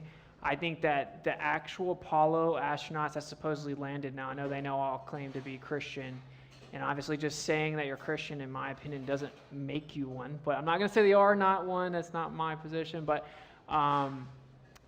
specifically, the Apollo astronauts are liars. I'll just call it like it is. I think that Buzz Aldrin kind of tried to let a little girl know we've never been. He's been interviewed a few times and said I've never gone. What was the most dangerous thing about the Apollo missions? Well, it could have been dangerous, So I think he let it slip.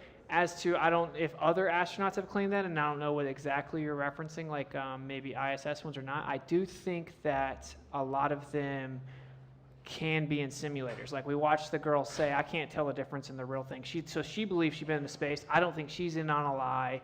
I think that they admit they have simulators that are so realistic that the astronauts can't tell the difference for the entire space mission, which is kind of insane to wrap your mind around. But yeah, I think they put astronauts on a simulator, and it looks just like the training to them, so they wouldn't know. And that's why I threw the Gene Kranz quote in there. It says, like, not even the control room can tell the difference. So I think it's a mixed bag. I think when you have to claim you got out of the spacecraft and walked on the moon, you're going to have to lie. There's not much simulating that, but it's probably a mixed bag would be my answer. I don't think that it's too crazy that a lot of them wouldn't know. According to them, they wouldn't be able to tell the difference. So that's my answer. Hey, Austin. Over to your left. Oh, what's up? Appreciate you being here tonight. Yeah. What is the International Space Station if we haven't been to outer space? Whoa, good question. That's covered in the next presentation. No, I'm just kidding. It is, but so if you don't know, supposedly there's a satellite called the ISS. No footage of it ever being manufactured on Earth. It's super sketchy, but there is something up there. You can track it. You can download the ISS tracker. You can go out and see it. I've done it. I've tracked it. We've even caught it crossing the moon and the sun. What is it? Good question. I think satellites aren't fake. I think you can put things in the sky. I don't think that people can be on it. I don't think anyone's on the ISS. It's hard to answer this without getting too technical, to be honest, but according to the equations used for the ISS and other satellites, they use a geocentric model. So they use a stationary Earth. They assume that the universe spins around the Earth, creates a force that you can throw something. It's kind of like if you had a whirlpool in water, you could throw something in it and it would start spinning.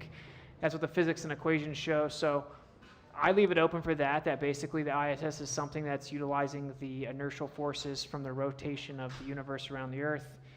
There is certainly something up there, but I would say logically, they probably wouldn't have to fake dozens of hours of footage if they were really on it. So that's my answer. Is it something NASA put up there, or is it? Good question, bro. Because then it comes into it was first observed in the 80s, but was it up there before that? I don't know. Is it a naturally occurring thing? It looks like something man-made. So I do think that we can put stuff in the sky that floats around called satellites. Some flat earthers don't think that. I do think that. So maybe they put it up there. Yeah, maybe the government put it up there. and they're just lying about where it is, how far away it is, and what it does, and who's on it. So that would be my answer. Yeah, I mean, we know what they're claiming is going on isn't true, right? So that's really all I can speak to. Hi, Austin. Could you, and thank you for coming here and sharing. It's just marvelous. Could you just share a few names that are big in this sphere of, the flat Earth versus the globe? There's people, we were talking before, David Weiss and others. If you could just mention their names, and people can actually go and research. David Weiss came up with this Apple app that is excellent. So if you could share some of those names. And there was a guy, was trying to think of his name. He actually did photography, fake photography. His name is Siebel or something like that. And, huh? What? Yes, Bart Siebel. Okay, I'm sure you're familiar with him.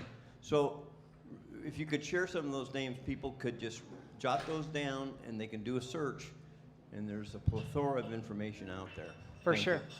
Yeah. So you named the most important one, probably, I would say, is Dave Weiss. So, yeah. I know he's going to be stoked about this. I'm going to plug his app. The Flat Earth, Sun, Moon, and Zodiac Clock app. It does answer all the questions. So if you have questions, go to the App Store, type in Flat Earth, it'll pop up. You download it, there's a little question mark, and you click on it, and every question that you're super confident that no Flat Earther knows has been thoroughly answered for years, I can assure you. So, believe it or not, we didn't want to be Flat Earthers. We thought it sounded crazy. We had the same questions. So I would say Dave Weiss, that's deep inside the rabbit hole, DIRTH. Obviously, there's also Jaron from Jaronism. The first person I heard was Eric Dubé. And just a disclaimer, I don't agree with any of these people on everything, but that's what being an open-minded truther is. Rob Skiba, who did pass away with the sham that happened a few years ago, let's just say the protocol wasn't particularly great and seemed it was almost engineered to inflate numbers of death. So that's very sad. But Rob Skiba really will break it down from a scriptural perspective. There's also Kingdom and Context, Sean Griffin, and there's Hanging on His Words. And those three people really break down the scriptural understanding of the earth. And like I said, Jaron from Jaronism has been in this since the beginning. Now there's so much in Flat Earth, so there's also the super technical people. That's who I like to hang out with. I'm kind of nerdy. So we have Alan from Space Audits. You can look up Space Audits. Yeah, just completely buries relativity. And then we have Shane St. Pierre from Anti-Disinformation League. So the real ADL. Edward Henry. We have all kinds of truthers. You also have a lot of the NASA footage I showed is from a guy named Flat Earth and Coffee. And so I try to encourage him. I think he does good work. People get discouraged because they get so censored. I've been kicked off Venmo, PayPal, Airbnb. Flat Earth's so stupid they got to kick you off Airbnb. So yeah, that's a few names. I would say find one of us, you can find all of us, right? If you just type in Flat Earth, you're done. You're gonna get nothing but hit pieces. Well, not exactly. Yeah, you're gonna get hit. Yeah, you're gonna get them people telling you boats go over the curve. We'll get into that. But yeah, there's a few, man. There's a few. Just get to one of us, and normally you can find all of us. And I will reiterate, Flat Earth, Sun, Moon, and Zodiac Clock app is a really good resource. It has all the different content creators on there, all your questions answered. It shows you visualizations, etc. Because we are fighting censorship. So cool. Yeah, thank you for the question. Yeah. Yes.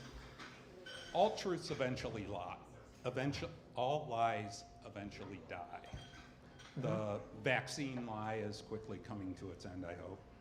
But how do you see this ending in terms of what will cause the NASA lie to unravel, and what is the straw that eventually breaks the camel's back on this? Whew, really good question. Not even one I think I know the answer to, but I will say I think that they know that it's unraveling, and they've already created a plan B. It's very naive to think that they're just like hoping it doesn't unravel. The CIA doesn't operate that way. So I think that's what SpaceX is. I hate to break it to you, Elon Musk is not your hero. He's a liar. Yeah. And you can actually look up a video of Greg Reese, Elon Musk completely exposed. Also, if you're wondering, you can just go look at X, and in order to get monetized, you have to give your biometric data to an Israeli company tied to over 8,600 Israeli military operations and directly tied to Mossad. And so I think that kind of gives you the answer as to whether or not he can be trusted. I also know someone that knows him personally. I won't plug his name, but he's a very, very famous producer. Music producer, said he's talked to Elon, straight up confronted him about flat earth, said Elon completely freaked out, cussed him out, and blocked him. And like I said, Sam Tripoli said that Elon told his friend the moon landing is completely fake. So to cover that, I think they're using SpaceX because it sounds good, right? It's like, oh, it's a private company. And so they're going to admit that NASA's lying. NASA doctored global, quote unquote, temperature recordings to the 50s to push the global warming scam. People have found out that NASA is not credible and that they're lying, and obviously I just showed you just a fraction of the evidence. So I think that's their move. I don't think they'll ever come out and say, oh, turns out the Earth is actually stationary and flat and enclosed and built by an amazing creator and you're special and take a break. They won't do that. They'll say, oh, well, maybe Electric Universe is right. Maybe the Earth is in the center. I don't even think they can say that. They're going to come up with a new lie, I would say. And that's why it's super important that before that happens and before AI can create a video of anything you can think of and you can't tell if it's real or not, the truth should get out now. So I guess that would be my answer. I think they've already been busted. The censorship has held it back for a long time. And that's why people need to stop being scared to talk about things like this. And maybe then it wouldn't wreck our lives. Yeah.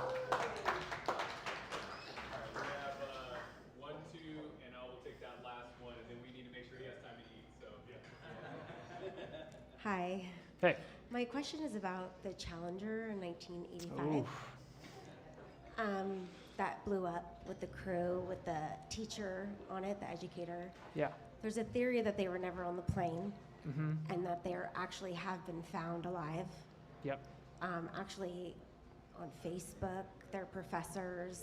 They look exactly alike. What do you have to say about that? Swinging for the fences. This normally triggers people. Maybe we've gotten a lot out of that realm, but okay, I will say I was in a documentary called Level with me, and it completely exposes that. The Challenger hoax completely exposed, but like she said, of course, that was a very big deal. Supposedly, NASA astronauts died on the Challenger explosion. They put everyday people in there. There was a teacher. The government passed a law that every school had to play it for their students. You may not know that. And it was trauma-based mind control. Everyone, like, oh, it's a teacher. Then they saw her blow up. And it justified them not going to space anymore. I will say Justin Harvey, my buddy, he was actually at the Brevard County Commission office with me. He got kicked out for exposing this very thing. So if you look up, it's probably hard to find it. He got 500,000 views on TikTok and his account got banned immediately. But yeah, Justin Harvey just started exposing that, and it went kind of viral. And you can go to Level with me to check it out. But basically the summary is every one of those astronauts have been caught still alive. And if you look into the idea of a doppelganger, so someone that looks like you, it's very, very rare. And when you look into, there was a pair of twins on there. If you look into the idea of looking like you and having the same name, it's incredibly rare. In fact, only one other case in the last 120 years can be found, and that's supposedly what led to the development of fingerprinting. This is multiple cases, lookalikes, same name, same age. And one of them is a professor at Yale. One of them is a retired professor, etc. So they've actually been confronted, and it's in the Level with Me documentary. And the teacher just takes off running when we asked her about it. And then when we asked the Michael Scott guy, he was like, "Yeah, he does look a lot like me, but I promise that's not me. I promise." So. Long story short, yeah, it's statistically impossible. Every one of those astronauts that were on there have exact lookalikes, exact same name, exact same age. It was trauma-based mind control, and it justified them not being able to go to space for a long time. And now, obviously, they know people are fed up with it, still want them to go. So, yeah, look into it, I will say. I know it's an emotionally charged subject, but hey, man, you know, truth doesn't care about your emotions. Hello. During the Cold War, I find it hard to understand how the Soviet Union didn't take this to a huge advantage, knowing that we had a fake moon landing. And NASA is separate from their space program, right? Mm-hmm. So why did that fail? Like, why would they have kept silent? Yeah, good question. I will say that's what placated me for a long time. So I found out that the moon landing was fake, and then I thought, but no, the Soviet Union would tell us, and then I'm like, well, maybe they couldn't find out. And then obviously you can get into arguments. Well, no, they were monitoring us. They could find out. Well, you wouldn't be very good at war if you could let your enemy literally know everything. But I will say, this is what I currently think, because I've now found out that the Earth is flat. There's international cooperation, including the Antarctic Treaty. These countries work together. They pretend to be enemies so that they can get control of their populations. And so if you look back, basically, the Soviet Union was the first to go to space. They sent the first person to space. They sent the first satellite to space. They sent the first monkey to space. So they got to tell their population, we were the first ones to space. We got to tell our population we were the first that landed on the moon. And so when you step back and look at it a little different, which is that, oh, well, these are orchestrated. I mean, the Cold War was 40 years long. It was just a propaganda war. It was a war on your mind. And that would be my answer. And this is why I kind of use the analogy of the mob. Say one mob the feds start investigating a mob. The other mafia is not going to run up to the feds and be like, here's how it all works, because then they'll get caught. And so I think they wouldn't want anyone to know that space could be faked. I think they had some type of agreement probably, but even if they didn't, they wouldn't have snitched on them is kind of my take. And one thing I know for sure is something had to happen because the moon landing's fake, right? So. Okay, yeah. So Operation Mockingbird is declassified. CIA completely infiltrated every major news station and media outlet and put liaisons from the CIA inside of it to control the narrative and propagandize the American public. Declassified. Most of the news anchors you watch are CIA agents. Not even a conspiracy. It's admitted.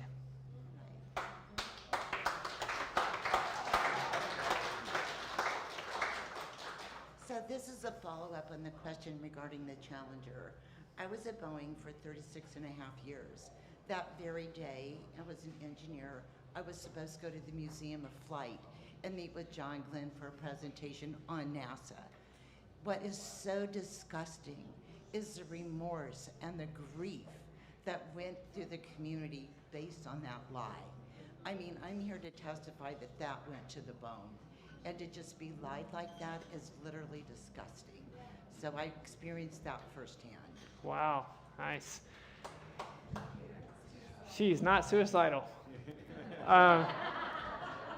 Bit of a Boeing joke, obviously, but no, yeah, I agree with you, and that's why I'm so passionate about it. So I appreciate your comment, and I think that's trauma-based mind control. When someone is in a state of trauma, you can tell them to do anything. If people heard gunshots, you know what's going to happen? First of all, everyone's going to turn to the people at open carry, shout to them, and they're going to just not think logically. They're going to freak out. They're going to start running. It's, again, documented and declassified. They put you in a state of trauma. They can manipulate what you believe. And, yeah, that's what it is. I agree. It's absolutely disgusting that they did that. And they need to be held accountable, so we have to raise awareness. Thank you, Austin. Yeah. Yeah.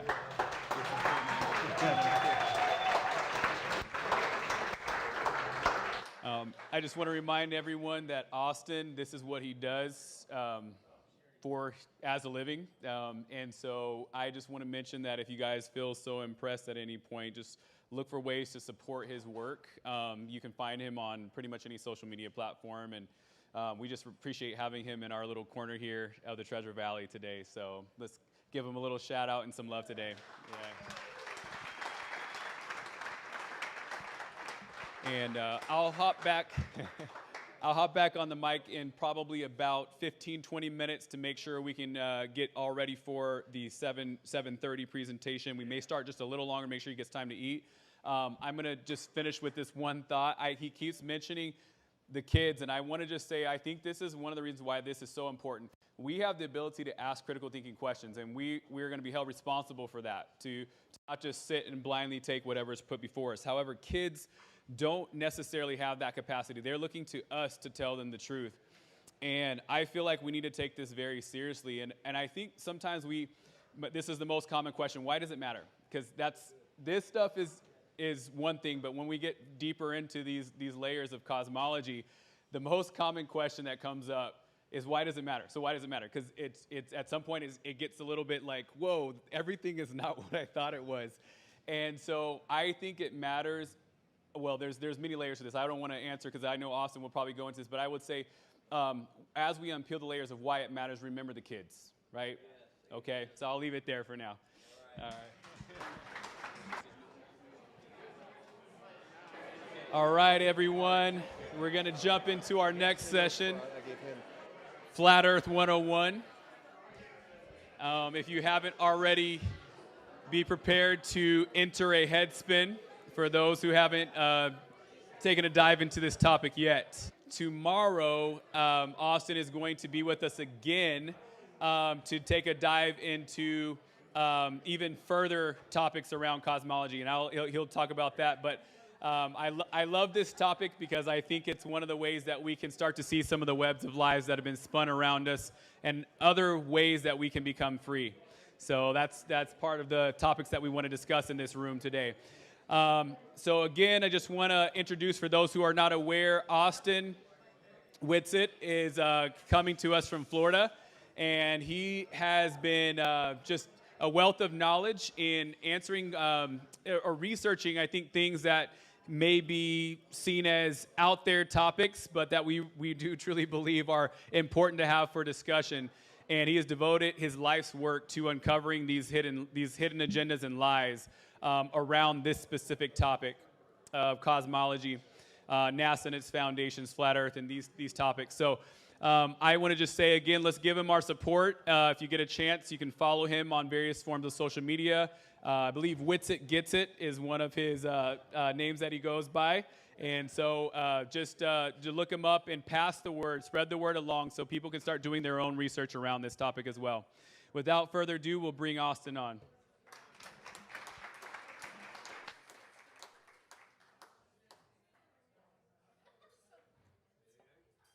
All right.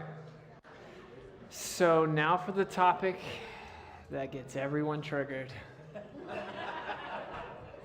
So I like to say,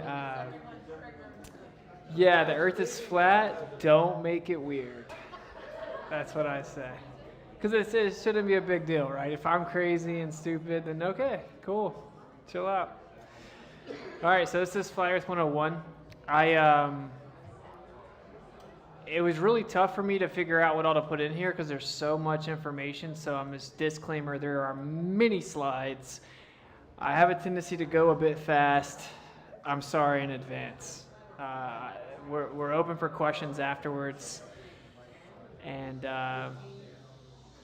yeah, if you're not familiar with the subject, just brace yourself. I thought it was wild when I first heard it as well. So, all right, let's get into it. Flat Earth 101. So for one, this is typically the way that flat Earth is represented. In the mainstream, it's a disk flying through space. It's just a flat planet with all the other spherical planets, and water falls off the side, and you think it's a disk in space. No flat earther thinks that. And so from the beginning, you should wonder, why is it that they have to misrepresent what flat earthers think? It's stupid, right? So that's what they do whenever they're lying and someone's talking about the truth. So obviously making fun of this is called a straw man fallacy. I won't go too debate heavy on you guys, but this isn't what we think. This is ridiculous. Every flat earther would agree it's ridiculous. We don't think the Earth's a flat disk flying through space with spherical planets. So, of course, to address the obvious, almost everyone in here, if they don't think the Earth's a globe, they at one point did. We were all told the Earth is a globe in a classroom when we were really young. And we were also told that Santa existed. So the fact we're told something and believe it because of adults doesn't make it true. So I just want everyone to think about that for a second. Be honest with yourself. Why do you think the Earth's a globe? We know why, because you were told that from 5 up, if not sooner. Everyone thinks that, and that's pretty much it. It's not much deeper than that. In fact, every classroom, there's some kid that raises their hands and they say, well, why don't we fall off of it? Oh, silly student. There's gravity. What's gravity? It's what keeps you on the ball. Okay, when's recess? So that's how it works. We all know that's how it works, but I want everyone to think about this. I'm going to break a little bit of logic down here, and I don't want to get too heavy on it, but basically, let's say this. Let's go ahead and cover this. What you experience is not that the Earth is a spinning globe. No one in here has ever experienced that. When you go out to a body of water, it's flat. When you see the horizon, it's horizontal. That's why it's called horizon, which is part of the word horizontal. No one's ever felt the Earth moving.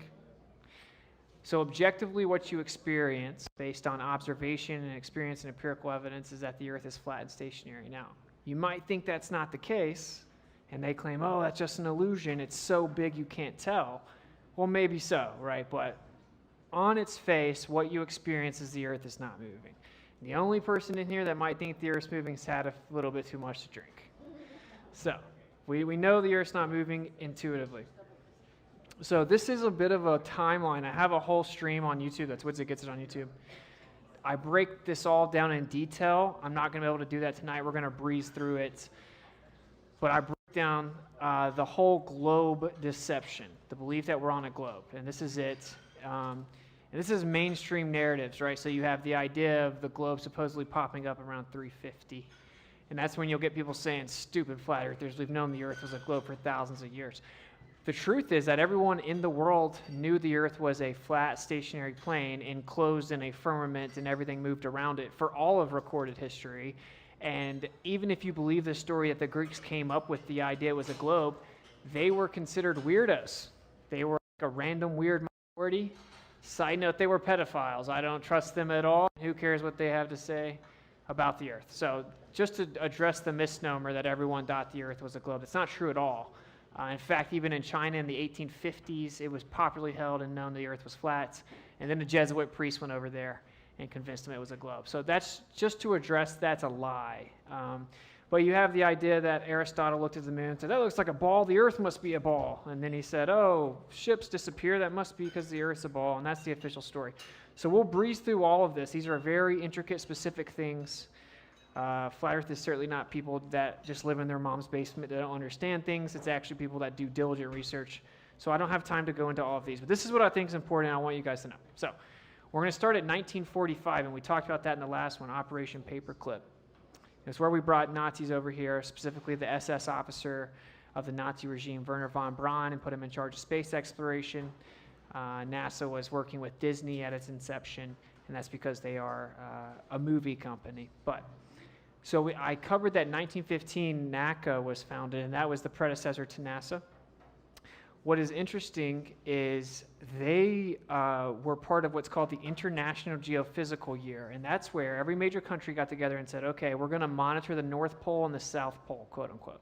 We're not going to let people freely and privately explore there, which is interesting. So the reason NACA is important is the deception of monitoring the Earth and who travels on the Earth existed long before 1958, long before NASA, and that was actually done by NACA. Something called the International Geophysical Year was 1957, the year before NASA. So we covered that Operation Paperclip if you weren't here.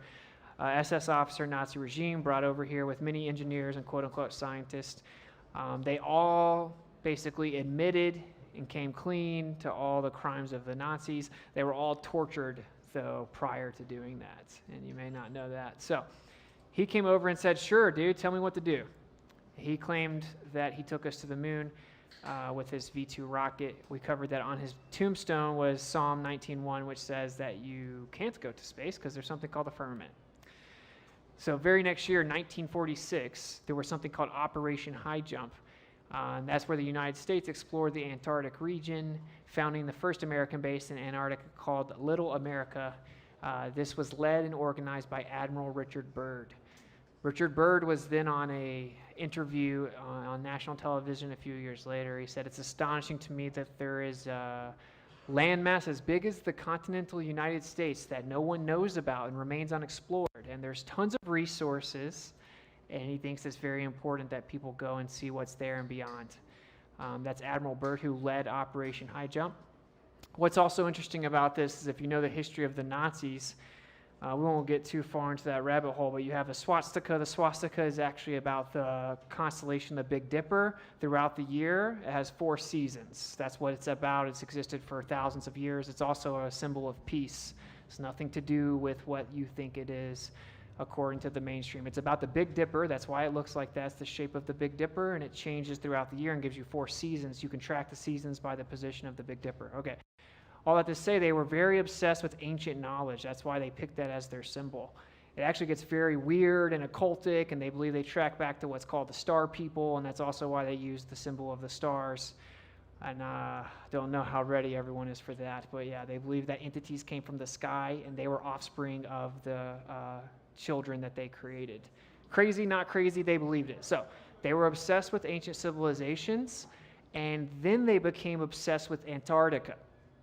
So if you've researched the Nazis at all, they were infatuated with Antarctica, made many trips there, had undercover bases there. The CIA declassified documents talk about how they were obsessed with Antarctica. So what a coincidence that we bring the Nazis over here, and then all of a sudden we're obsessed with Antarctica.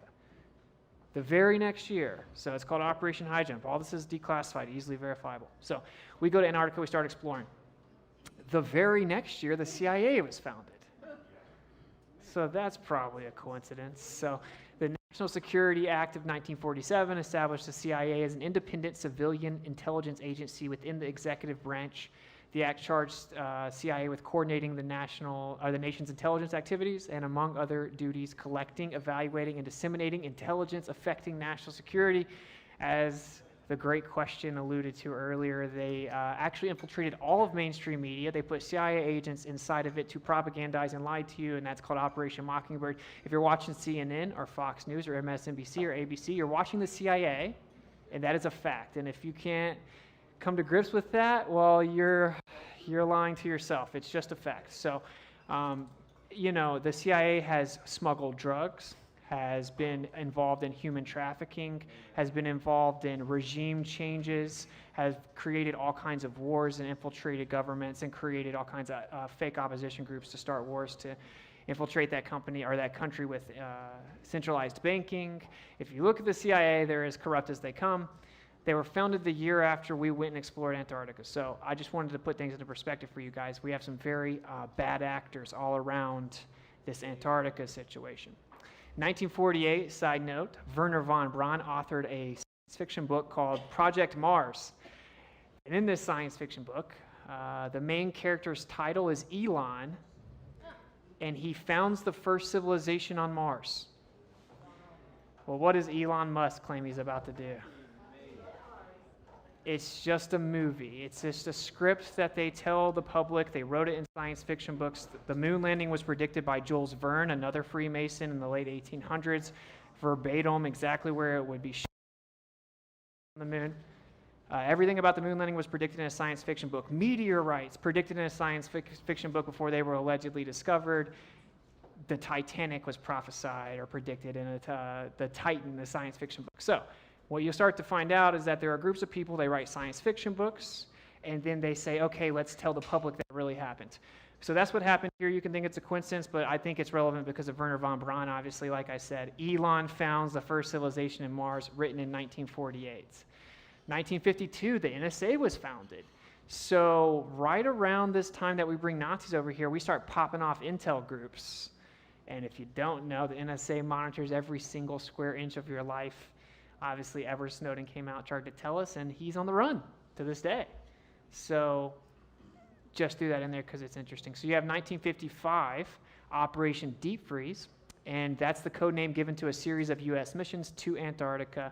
This led into the International Geophysical Year in 1957 and 58, which was a collaborative effort among 40 nations regarding the North and South Pole, specifically that private and free exploration was too dangerous, should be monitored.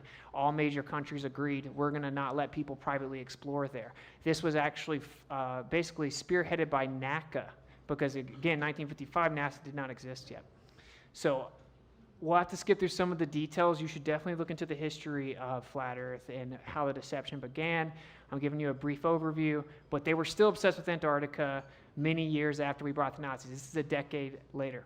So, 1957, the DEW system is found. That's called the Distant Early Warning Line. It's a system of radar stations in the northern Arctic regions of Canada, Alaska, Greenland, and Iceland, where the U.S. set up trip lines to monitor any activity north of the 55-degree north latitude. It's now called the North Warning System, which it was updated to that in 1988, still in place today. So a lot of people know, oh, you can't freely and privately explore Antarctica. You also can't go to the North Pole. Now, of course, the Flat Earth says that's basically the center of everything. That's where everything is spinning. Ancient maps said that the Mercator map that you were all shown in school. His original map shows a North Pole with 4 land masses and rivers and a mountain in the middle. So they took that part out, but then they taught you the rest of the map. And so something is going on at the north. And if you understand a flat Earth, you take the compass and you're going to go east to west around the North Pole. And of course, Polaris is over the North Pole and everything spins around it. So the North Pole is very significant. In the globe, it's not significant. It's water. It's ice. It's insignificant. Russia has worked with us with the Northern Warning System. They do not let private and free exploration go to the North Pole. So that should be perplexing to you that it's 2024. You can't freely explore the Earth, north or south. We know why, though. 1957, this is a declassified CIA document that talks about the firmament. Wait a minute. What's going on? So they talk about actually mapping out the firmament and knowing different zenith distances. Zenith is the location directly above your head. So they're saying the distance above your head to the firmament changes based on where you are on the Earth, which sounds a lot like a dome, right? Now, the CIA has mapped this out and says that, in fact, their approximation methods were proven accurate. So the CIA says that there's a dome over the Earth, and they've mapped it out in 1957. They specifically used the word firmament. You've obviously never heard of this. The very next year, 1958, NASA was founded. Okay, so what does NASA say? Oh, well, we're going to tell you what's up above you, and we're going to go to space, and we're going to tell you how it all works. So it's very interesting. It's the same year as the International Geophysical Year. The government has a document. It wasn't declassified till 2000, talking about how there's a firmament. And actually, a Russian scientist figured out how to map it out perfectly. And then the very next year, we have NASA founded. We covered them in the previous presentation, of course. We also have the next year, after Antarctica was founded, the Antarctic Treaty was signed. And of course, that is no free and private exploration to Antarctica, still in place today, not even up for review until 2045. And so people ask questions like, why didn't the Soviet Union tell on the United States? Well, what about China? What about all these people? Are they in on it? They're all in on the Antarctic Treaty. So they aren't going to war over a huge piece of land and resources. So that doesn't add up if they're enemies. They've all agreed to it. In fact, Iran recently said, we're going to back out of that.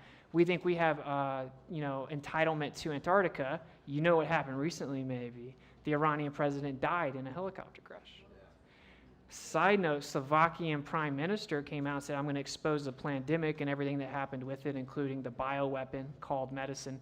And then one of his cabinet members said the Earth is actually flat. And then he got shot 9 times in the street the next day. So this is a very real thing.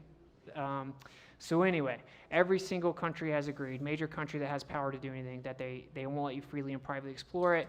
I threw this in here, another intel agency, 1961, Defense Intelligence Agency. So all of a sudden our government's freaking out. They're making laws and rules you can't freely explore. They're creating all kinds of intel agencies to monitor everything that you do.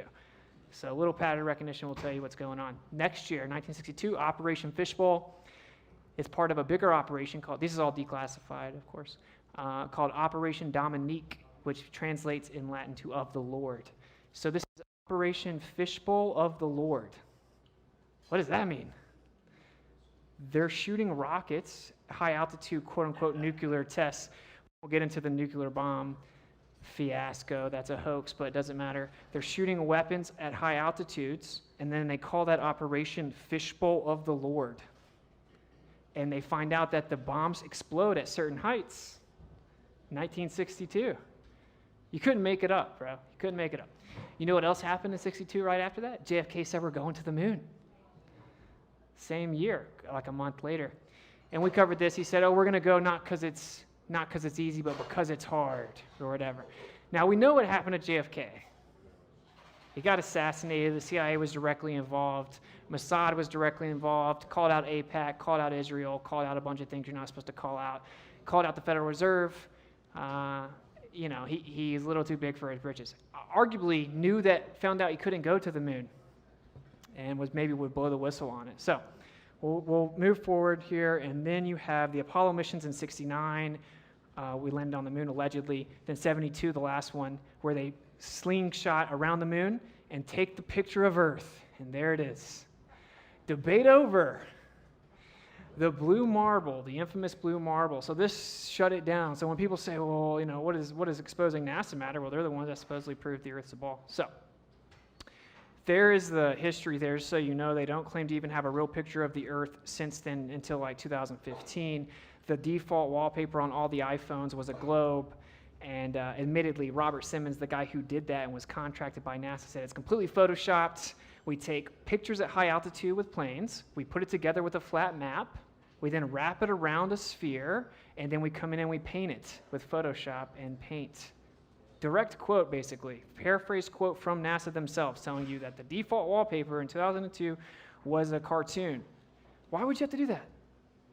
Why would you not just use the real pictures? Why don't you take some more real pictures? Because there aren't real pictures of the Earth being a globe. It's all fake. This is probably a painting that they took a picture of. So with Flat Earth 101, I could have gone one of two ways. I guess I could have broke down a lot of the basic questions that you'll have. We'll get into that in a bit, but I want to break down how we know the Earth is flat. And it doesn't really matter if we know how everything else works or not. Okay?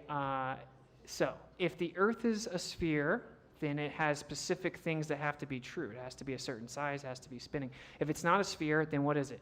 If the Earth's not curving, if this table's not curving anywhere, what is it? It's flat. Okay, I don't need to know how far away the stars are to know that the surface of the Earth is not curving. And I'm pointing it out because that's what always happens. This information gets very uncomfortable.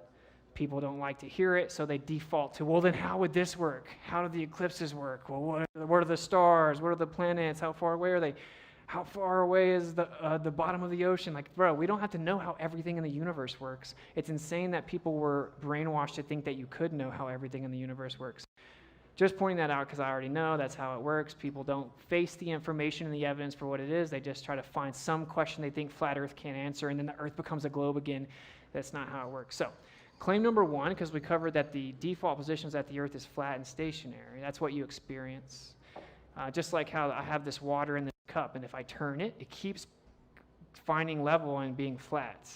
This is called fluid dynamics and fluid statics, just basic physics. Water finds its level. That's why we put fluid in levels when we build things, because water finds its level. Okay, so that's the default position, is that the Earth is flat and stationary. We covered that. So there's another claim that says that's all an illusion, everything's the opposite.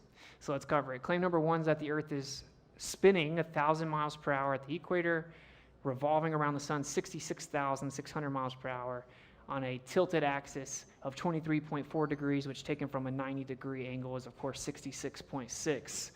So we'll get more into that tomorrow, but also the North and South Arctic circles are at 66.6 degrees. Gravity was discovered in 1666, 666 newtons, or 6.66 in, and it goes on and on. The supposed circumference of the globe Earth in nautical miles is 6 times 6 times 600. The diameter of the moon is 6 times 6 times 60. The amount of 666s in the globe model must be just amazing coincidences. So, maybe it's a signature of someone, huh?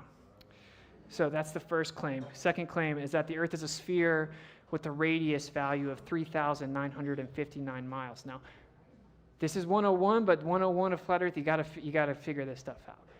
Radius is the distance from the center to the outside of a circle or a sphere. It's called a radius.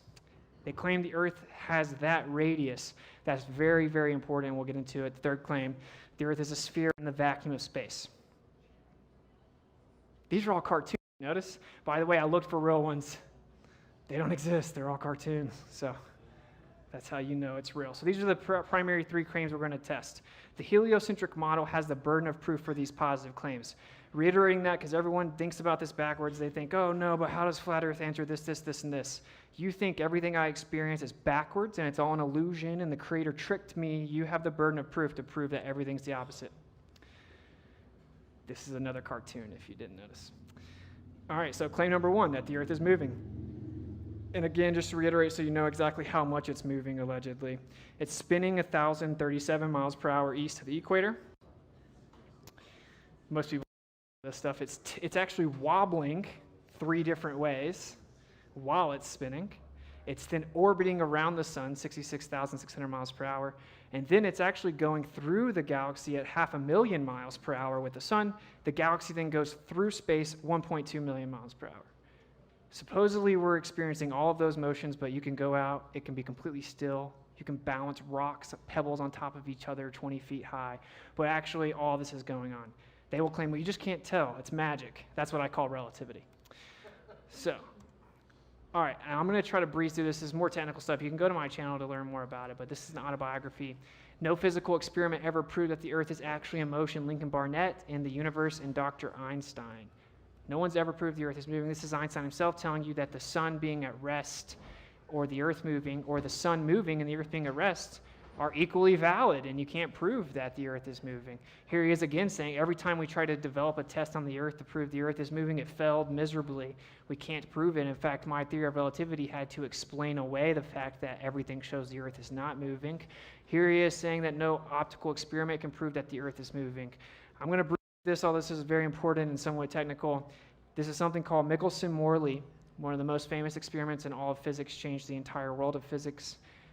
Very simply, they shot lasers. Well, they weren't lasers yet. Light beams perpendicular to each other. If the Earth was moving through space, it would have taken one of the light beams longer to get to the receiver than the other one. Very simply, the light had to catch up to the Earth if it was really moving, and that would cause them to intersect like that, the light beams. Okay, so this is what was expected, and this is what was actually observed. So this was a major problem, because this was over 10 times more sensitive than it needed to be.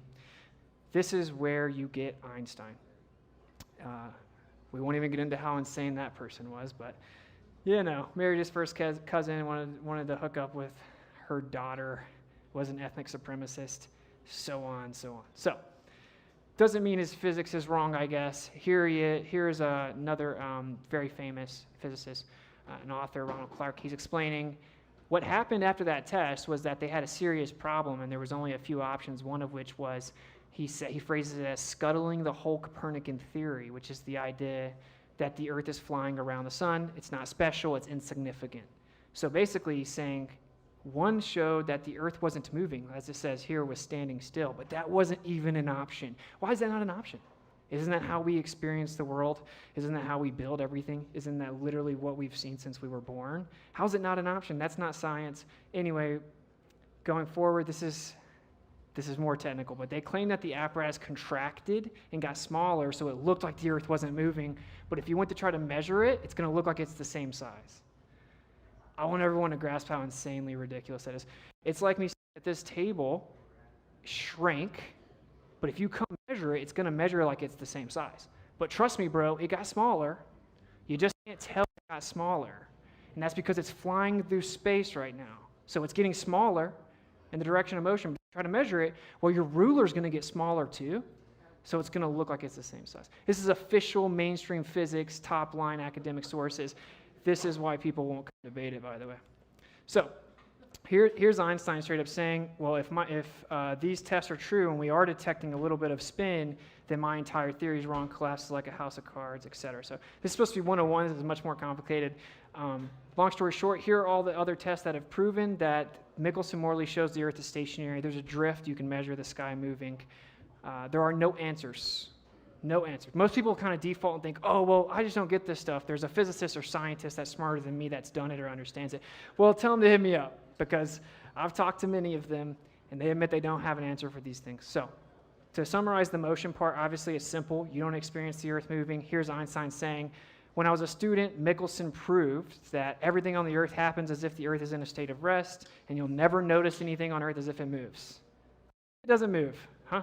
Okay, so we haven't fulfilled the burden of proof the Earth is tilted, wobbling, spinning, revolving, flying through space. That's just a made-up claim. So claim number 2 is that the Earth is a sphere. This is where it all gets really uncomfortable. So if it is, it has to curve at a certain rate. Like a basketball. The basketball curves the size of the basketball, right? So here's the depiction of the radius. The globe Earth model makes very specific claims about the size of the Earth. If that is wrong, the entire model is wrong. The reason is day and night cycle uses it, distances on the Earth uses it, gravity uses it, supposed missions to space use it. Every single part of the globe Earth model uses that number right there, 3,959 miles. If that number's wrong, the entire model's wrong. I don't need to know what galaxies are or how far away they are. I don't need to know what's under the Earth. We know this can't be true, right? It's very important to rewire your brain because people are like, well, but they told me that looking back in time and that the sun are different stars and what's your answer? Doesn't matter. Doesn't matter. If the Earth is a globe, it has to be this size. So let's test it out. So, and make sure everyone understands, if it's a ball, it's curving at a certain rate based on that size. When you look out, you're going to see a hump or like a mountain blocking you. The analogy would be, if I walked around the corner to the bathroom, could you see me still? Of course not. Could you look through the wall and see me? Not unless you're Superman or something, right? So you can't see me. That's what the Earth would be doing. There would be a mountain in front of you blocking what you see at a specific rate. That's called the horizon, the geometric horizon. So the Earth should block you in the distance. So they told us, well, boats go over the curve of the Earth. So I'll bring this back right here. You can see the boat's nowhere to be found. It must be behind the curve of the Earth. Oh, look, there's the boat again. Boats don't go over the curve of the Earth. That's not why they disappear. You can zoom them back in. With binoculars, with cameras, with telescopes, you can see them again. Oh, the bottom of the boat's hidden. Yeah, it's in water. So, and this is supposedly how they first proved it. And if you Google it, it'll still tell you that boats prove the Earth's a ball. That is a lie. That's not true. So, to kind of understand, if you can envision looking down the end of a long hallway, it'll look like the ceiling's coming down, the ground's coming up, and it's converging. That's perspective. And then what happens is they converge to a point and they give you what's called the horizon. So the horizon isn't physical. It is not a curve. It's not something that you can stand on. It's just apparent. It moves around. Okay, now on the globe Earth, it's physical. It doesn't move. It's blocking you. I hope that landed. Here is a video time lapse of the horizon moving. So is the Earth breathing in and out? Is it getting bigger? It's not. The horizon is just an optical place. It's not a real place. It's just based on atmospheric conditions and perspective, it moves around. So here's the horizon has been seen over 10 times further than it needs to be if the Earth's a globe. So if we pause it right here, you'll see that the horizon, this camera is like 1.5 feet off the ground. So it's basically on the ground. And the horizon should be at really 1.2 miles away. These oil rigs are 10 miles away, and the horizon's behind them. That is physically impossible on a globe. And people will make up all kinds of excuses. It doesn't matter. It's basic geometry. The horizon has to be in front of the oil rigs. And no any magical invocation of refraction picks up horizons, lifts it behind a physical object, but doesn't affect the physical object. That's not how it works.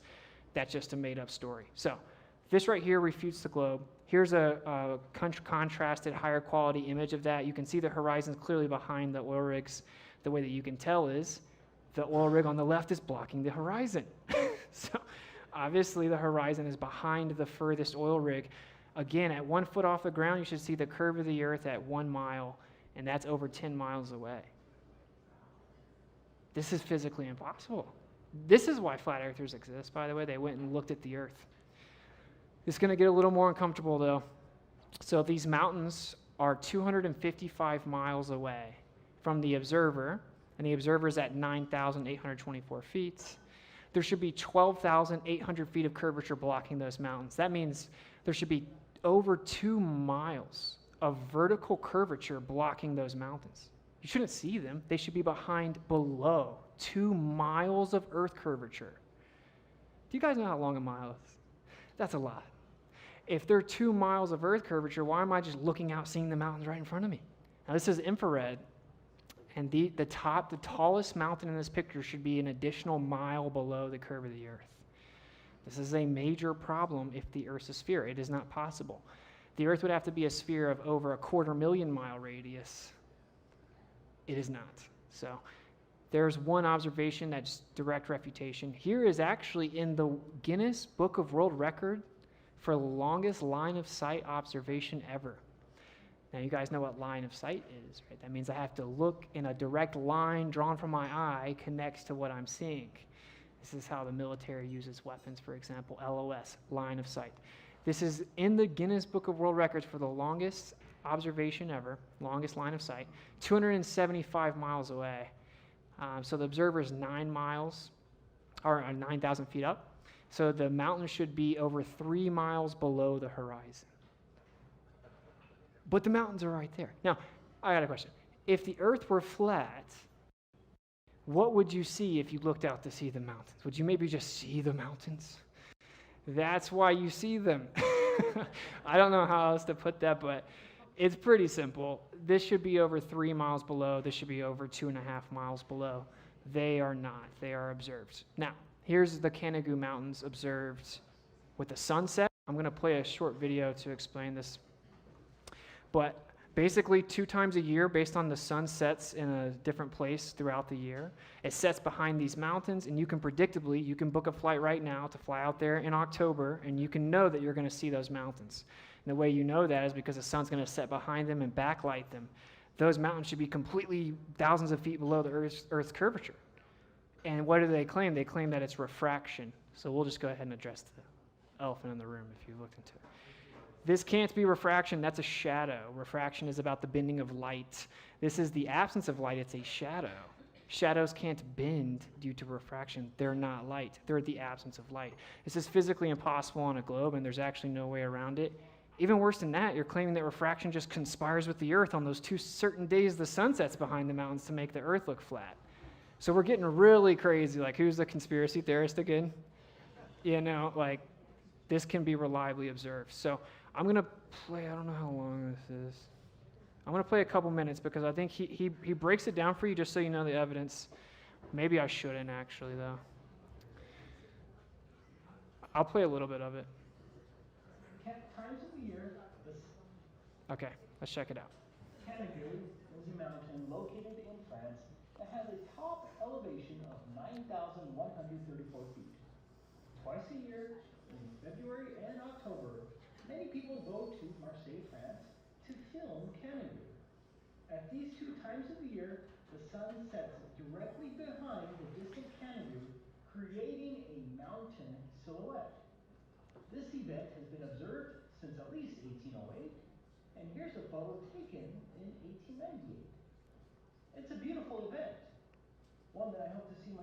So you can see that the mountains are there, right? This is bad for a globe Earth believer. So someday, but it's also a great proof of the flat Earth. Let's look at this long-distance Canigou photo from the Beyond Range website. The distance... So there it is again. Here's the math. I covered the math, but this is the official Earth curvature calculator. This is not a flat Earth math. This is the official claim. Those mountains should be completely blocked by the curve of the Earth. Okay, so long story short, it's been observed multiple times. I wanted you guys to see the video. It's like the prettiest flat Earth proof. So here, we'll watch this video right here and look at how you don't see the mountains. This answers another question people say. Oh, if the Earth was flat, couldn't I see France from here? No, you can't see forever, and that's because light attenuates, which is a fancy way of saying it gets absorbed into the air. So when light's coming to you, it gets absorbed into the air. Eventually, you can't see things anymore. Proof of that is this right here. You cannot see the mountains until the sun gets behind them, if it'll stop tripping, yeah. So this is, even if you thought the Earth was a globe, you'd have to admit, oh, well, the light gets absorbed into the atmosphere and we can't see it. You see how you don't really see the mountains?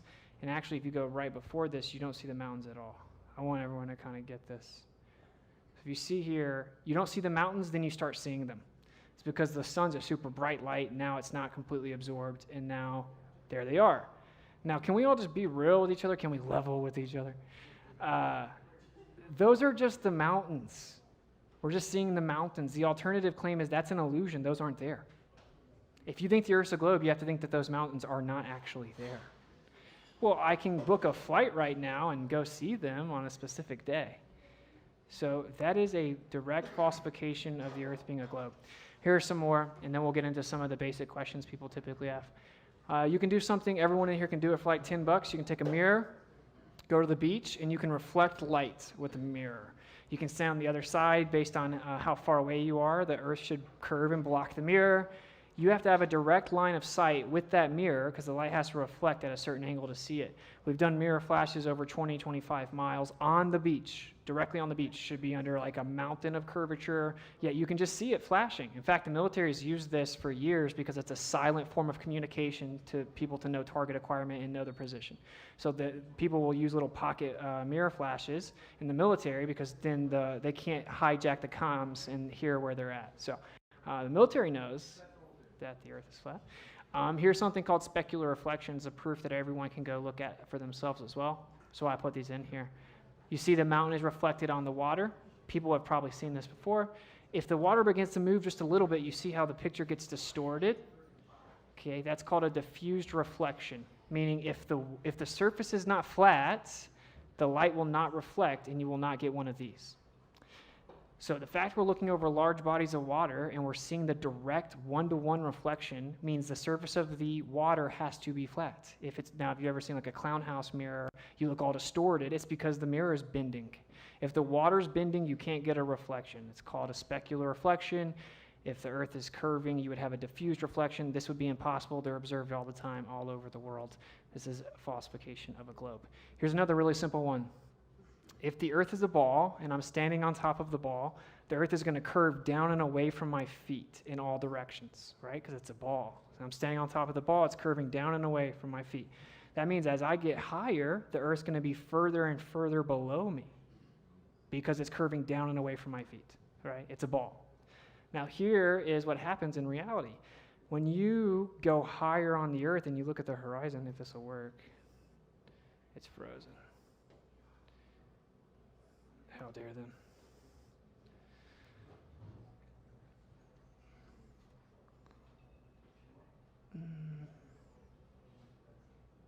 All right, doesn't matter. It's not working. Anyway, what happens is the horizon rises with the drone in this footage, meaning that as you go higher, the horizon, which should be the curve of the earth, should be going down and away from me, actually comes up with you. Well, that's what happens on a flat earth. Coincidence 4,000. All right, here's another one. Radio waves can be sent over 10,000 miles with no curvature obstruction. This requires a bit of a history lesson, but there are many people probably know someone with a ham radio license.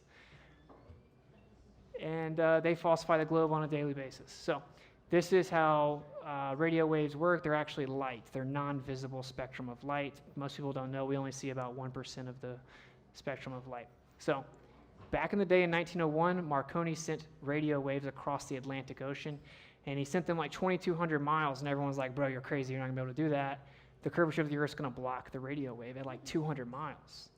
You can't do that. He's like, oh, I'm going to try it anyway. First attempt, successfully sent it, line of sight, horizontal, 2,200 miles. Official history, by the way. History.com will actually tell you that exact story.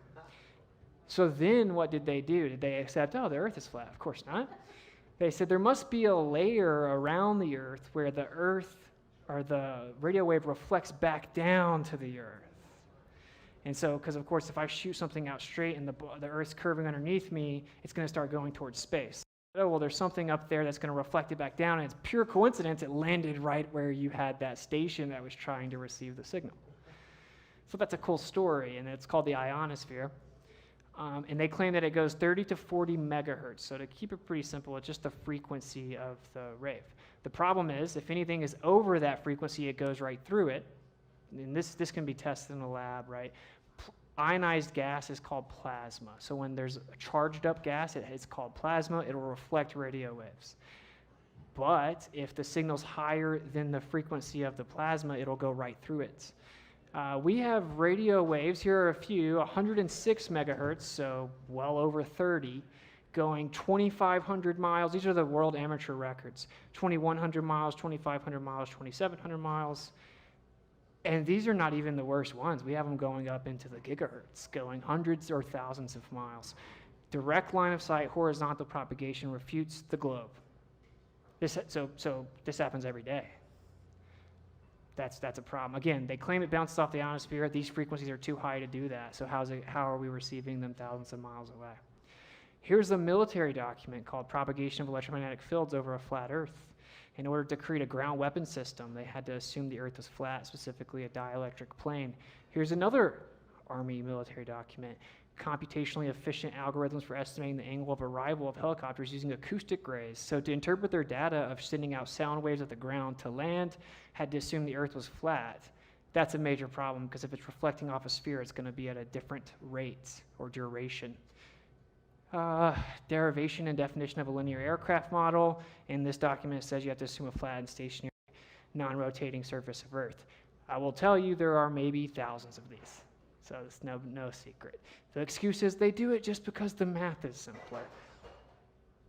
No, it's because it won't work if you don't treat the Earth like it's flat. And specifically, math or no math, this wouldn't work the same if the Earth was a globe. So the military knows, and side note, I'll plug this real quick, this is anecdotal, but former Air Force pilot got kicked out because he wouldn't let them genetically modify him recently, veteran for almost 3 decades.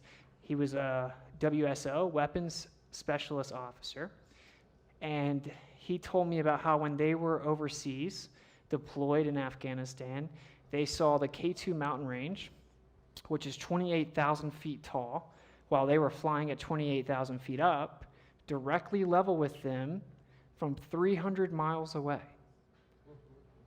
So according to the globe Earth, those mountains should have been way below them, multiple degrees below them. He used an actual targeting pod in his weapons specialist officer's seat in the back of the plane to spot those mountains were directly level with him. That's really impossible. I mean, refraction doesn't help with that. I mean, this guy obviously has to remain anonymous. I actually verified his identity, his name, looked him up and everything, but he's afraid to come out for obvious reasons. He still contracts through them. So that's pretty telling. He's given me like 5 different evidences. He said that all the technology they use in the Air Force, the Earth has to be flat. Take it or leave it. Maybe you know someone's in the Air Force. Go ask them some questions. Ask them how the radar works. Do they use linear functions? Okay, claim number 3, and then we'll get into more of like how does this work questions. I don't have a bunch of slides for this one because I knew I was going to be pushing it time-wise, but supposedly the Earth is in a vacuum. And so the simplest way to show that this is impossible, I will tell you, it's called the second law of thermodynamics, blah, blah, blah. Fancy way of saying when you open the soda, it goes psh, because it's equalizing to the lower pressure around the soda. So there's pressure built up in that soda once you remove the sill. It equalizes. That's because high pressure goes to low pressure. That's called the second law of thermodynamics. It isn't really a debate or a theory, it's just a fact of physics in natural world, right? It's called the second law. Heat goes to cold as well, same thing. Your coffee, if you make coffee, it'll cool off. It's because the heat goes to the cooler region. If you leave your door open, the AC will leave, right? The heat will rush in. So very simple stuff. High pressure goes to low pressure, heat goes to cold. So they claim we obviously have an atmosphere. If we didn't, you wouldn't be alive. And they claim it's inside of a vacuum. Now this is a major problem because the air is going to fill the vacuum. And violently, it's not going to take its time, it's going to violently fill the vacuum. So the technical argument is that entropy will increase in all natural and spontaneous systems. The system will spontaneously seek equilibrium, violently filling the available space. You can also look at gas law. But the problem is the globe Earth claims that we're just flying through a vacuum with no container. Conveniently, we know that the Earth is contained, just like the CIA does, which is why they mapped out the firmament in 1957. So that's why you have gas pressure, is because it's contained. It's not around a vacuum with no container. You're not flying through, whizzing through bottomless pit in all directions with nothing protecting you. You may die from asteroids. That's all fake pseudoscience. So long story short, this isn't real. This is scientifically and physically impossible. I've asked every PhD under the sun that will talk to me. They have no actual answer. They'll say gravity, then when you ask them, wait, gravity's strongest at the surface, it doesn't stop gas from filling available space here, how would it do it where it's weaker, closer to the vacuum of space? And they just give you, I don't know. So we're talking PhDs. So here are for some of the questions. So people will say, well, how does the sun set if the Earth is flat? So conveniently, I put this picture here. I'll show you a video right here, I believe. So check this out. Obviously on the globe Earth, we're spinning. So when we go look at the sun and it sets, we're actually falling backwards. We just can't tell. And the sun looks like it's moving, but it's not moving. That's an illusion.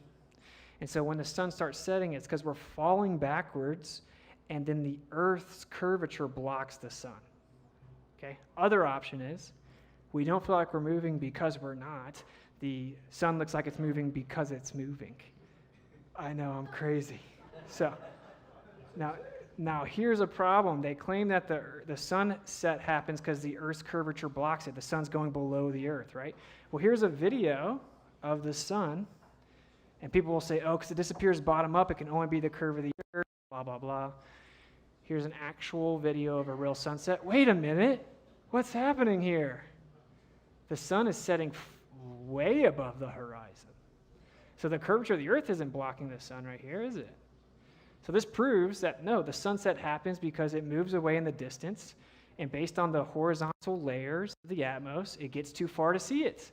And the bottom of the sun gets to the thicker part of the atmosphere first, it just starts to disappear. It's like if I take a flashlight away from you in the fog, you can't see it.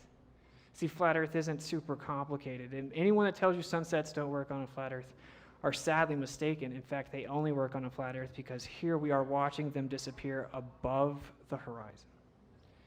So that's how the sunset works. I got another visualization for you. Here's a time lapse of the sun. As you can see, does it look like the sun's moving away from us? Well, the globe says the sun's the same distance the whole time, and we're just spinning, falling away from it. We can clearly see that the sun's just moving away from us. That's why it's hotter at noon, because it's right above you, not 93 million miles away. Here's the depiction. We have a hallway. You see the streetlights. Let's look at the streetlights. All those streetlights are the same height, right? But they look like they're going down. They're all the same height. It's because of perspective. Perspective makes the streetlights look like they're going down. Here's a time lapse of the sun in the bottom right here. Looks exactly the same, huh? And so a good analogy is, you know, it looks like railroad tracks are converging. If you flipped the railroad tracks on their side, that would be the sky and the ground. Just looks like it's converging, just like railroad tracks do. And the sun is moving away. Looks like it's going down like the streetlights do. Eventually you can't see it because it gets too far away. So that's how the sunset works. Here's one of my favorite videos ever. This is my friend Rakia Life. He's in Louisiana. But watch the sun here. This is pretty fascinating. What you will find if you look this up is sunsets debunk flat Earth, and they can only exist if the Earth's a globe, and they disappear bottom up because they go behind the curve of the Earth and all this stuff. No, we've seen the sun disappear above the Earth multiple times. The sun is not going beneath the curve of the Earth. And what's so funny is, even on his face, we're supposed to believe this straight horizontal line right here is a curve. No, it's not. It's called a horizontal horizon. But if you look here, this is super cool to me. You're going to see the sun start to disappear. Let's just move it forward. Yeah, look at that. The sun's disappearing all of a sudden above the water. Look, it's just disappearing into the air.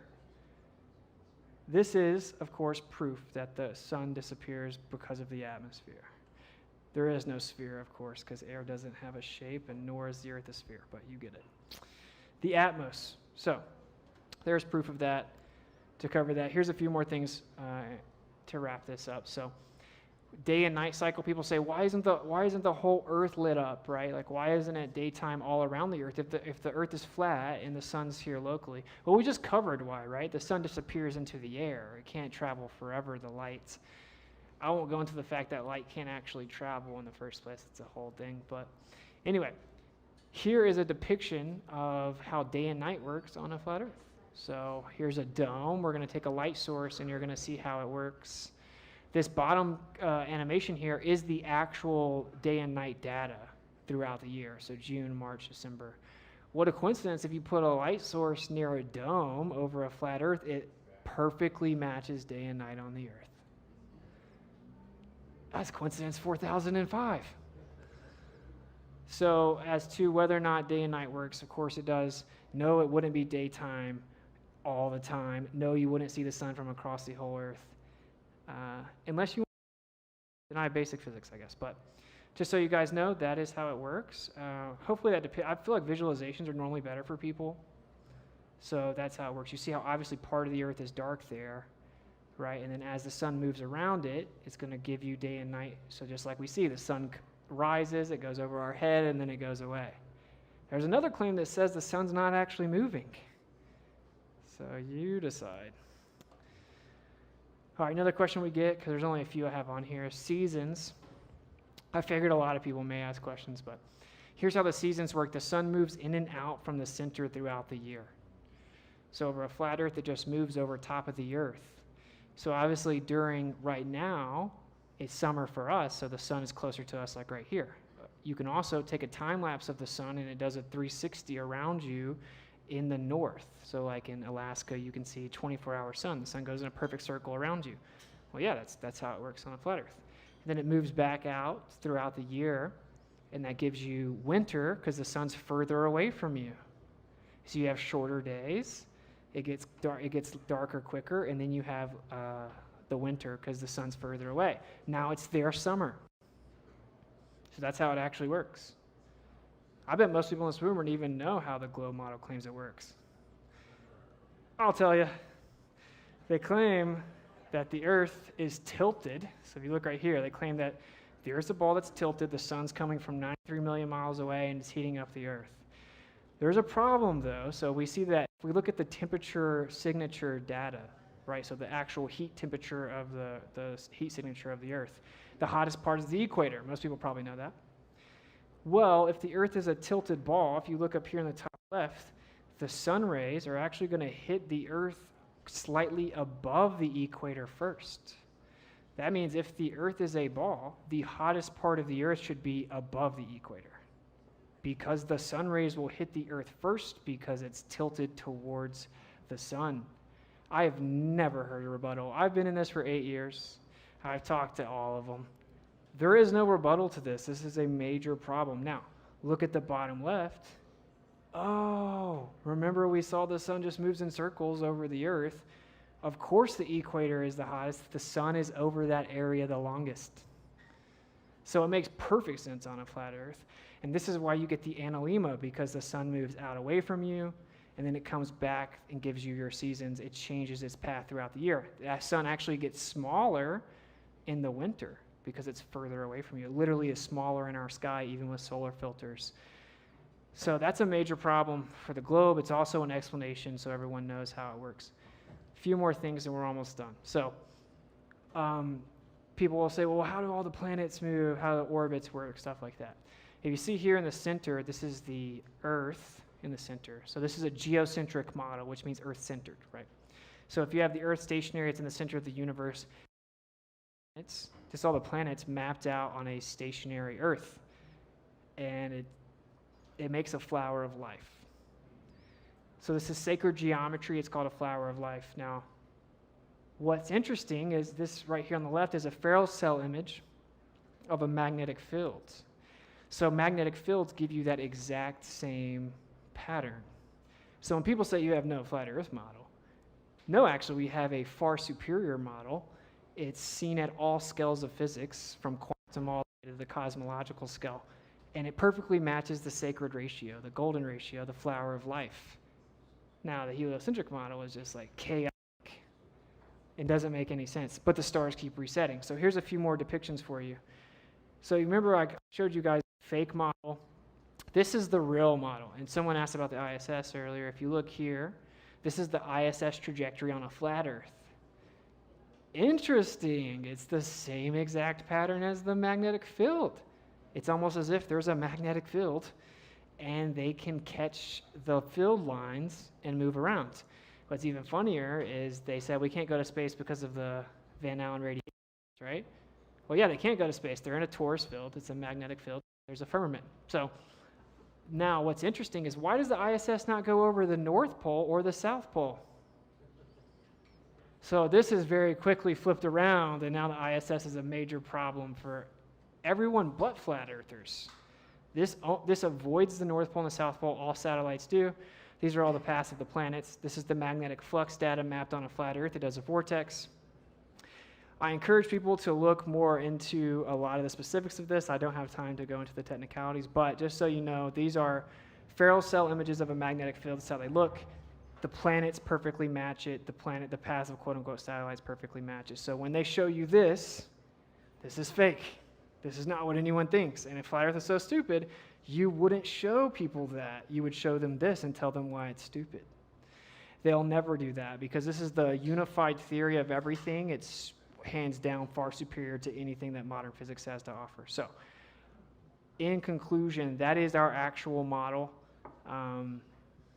That's my model. Look, I don't speak for everyone else. The thing about flat earthers are they're all very open-minded. They think for themselves. We're not a cult of thought. But simply, the earth is stationary. The sky spins around it. We're inside of this giant torus field.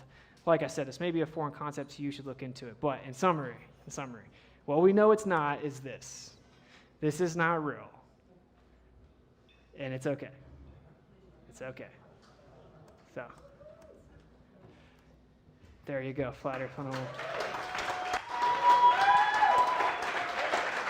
Thank you, Austin.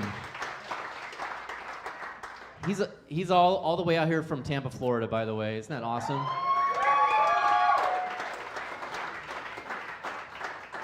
So here's what we're going to do. We're going to take a 5-minute break, potty break, get a drink break, and then think of the whatever.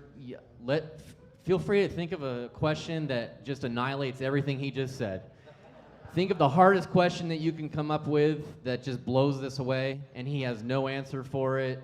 Bring it. Let's bring it. We'll ask it to him after that break. Now, I want to say something. This number over here, text your questions to it.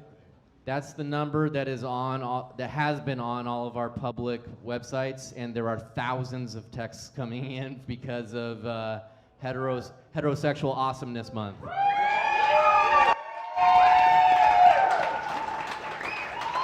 So, as my phone is like zzz, zzz, zzz, zzz in my pocket, I don't think this is gonna work. So if you sent a message in already, I'll try to dig it up. But you don't need to be embarrassed. Just stand up, ask your flat Earth question. It's okay.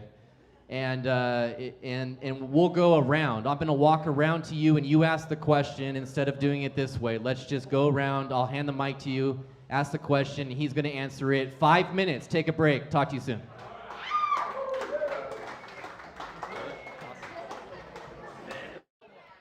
All right. So you guys are gonna unleash questions on him that are gonna challenge everything about flat Earth and prove that we are on a ball rotating at 1,000 miles an hour at the equator, spinning at 66.6 thousand miles an hour, going around the sun at 250,000 miles an hour while we're all flying through space at other speeds, and we can't feel all those things. And so ask the questions, and through your questions we can hopefully prove it. Oh, sir, over here. In relation to that movement that Mr. Fitzpatrick was just referring to, we can't feel it on the Earth. How do you explain airline travel? Because you're sitting there at 500-ish miles per hour, but you're not feeling anything. Yeah, okay. So yeah, people often say, well, you don't feel a plane moving, basically what you're saying. That's why you don't feel the Earth. Well, you're in a contained system, so take the top off the plane, what happens? You're gonna feel it. And the other problem with that is that we have interferometry. So that's highly precise measurement. It uses light. It can detect motion even if you can't feel it. So yes, the globe model says that specifically the Earth is so big that you can't feel it because it's rotating so slow in relation to its size. But you could measure it with interferometry. And interferometry proved the Earth is not moving. That's why the current model says, oh, you could never prove the Earth is moving because time slows down, everything gets smaller, but you can't tell, and it creates the illusion the Earth's not moving. So, I would say, well, yeah, that's a closed system. It's not the same. Secondly, what happens when you run into turbulence? You feel it. What happens when the plane turns? You feel it. Well, we're supposedly spinning. That's turning. We're supposedly turning around the sun. So that's a change. We're also like wobbling 3 different ways. No one's even told me how that's possible. I don't know what that means. Wobbling 3 different ways at the same time is physically impossible. But anyway, long story short, the change in direction would be acceleration, which means you would feel it. That's why when I press the gas in a car, I fill it. Now, the idea is if you go to a constant velocity, you won't fill it. So in a plane, they get to 500 and they maintain it. So that's that's the problem, is that we're moving in curved paths. According to the heliocentric model, we would fill it moving. It's not a closed system. And even if you want to believe you couldn't fill it, the interferometry would measure and it did not. Where is the Earth accelerating or decelerating? So anything that's moving in a curved path has to be accelerating because it's changing speed. So because to continue to curve back around, it has to slow down and speed back up. Same thing with when it's supposedly orbiting, it banks and curves back around the sun. So it has to slow down and curve and then bank and then come back and speed up. So the technical answer is anything that is rotating is technically accelerating because of a change of direction. So a left-hand turn, you'd have to slow down and accelerate. Yeah, speed up. yes. Anytime you turn a vehicle, you're changing speed. How does a lunar eclipse work for flat Earth? Great question. So I don't know how the lunar eclipse works. I just know how it doesn't work. So they claim, for those who don't know, that the Earth is blocking the sun, casting a shadow onto the moon. That's called a lunar eclipse. There's something called a Saloon eclipse, which is a type of lunar eclipse where the sun and moon are both above the Earth during the eclipse. So that's a geometric impossibility. If the Earth is a sphere blocking the sun, casting a shadow, that's called syzygy. When they're in a line, it would cast a shadow onto the Earth. The sun and moon have been observed above the Earth during the eclipse. It's called the Saloon eclipse, also known as the impossible eclipse. So what I do know is what they said is not happening. Ancient depictions, even the Royal Astronomical Society with astronomers in the 1800s said that there's basically another body in the sky that does it. There's another thing called the quantum Venn diagram paradox. So basically, if you have the polarized lens, as you turn one of the lenses, it'll create exactly what we see with the eclipse. It'll start to change it. There's another thing, to not try to overwhelm everyone, but another thing is if you have three spheres lined up and one sphere moves in front of the other to make a shadow, it does not remain a circle. It actually becomes an oval and then goes back to a circle. But we see that the eclipse has a perfect circle the whole time. So it can't be the Earth being a sphere casting a shadow. That's what I do know. And what I think it's probably electromagnetic polarization. There could be something else in the sky. It's a great question. I think we don't know.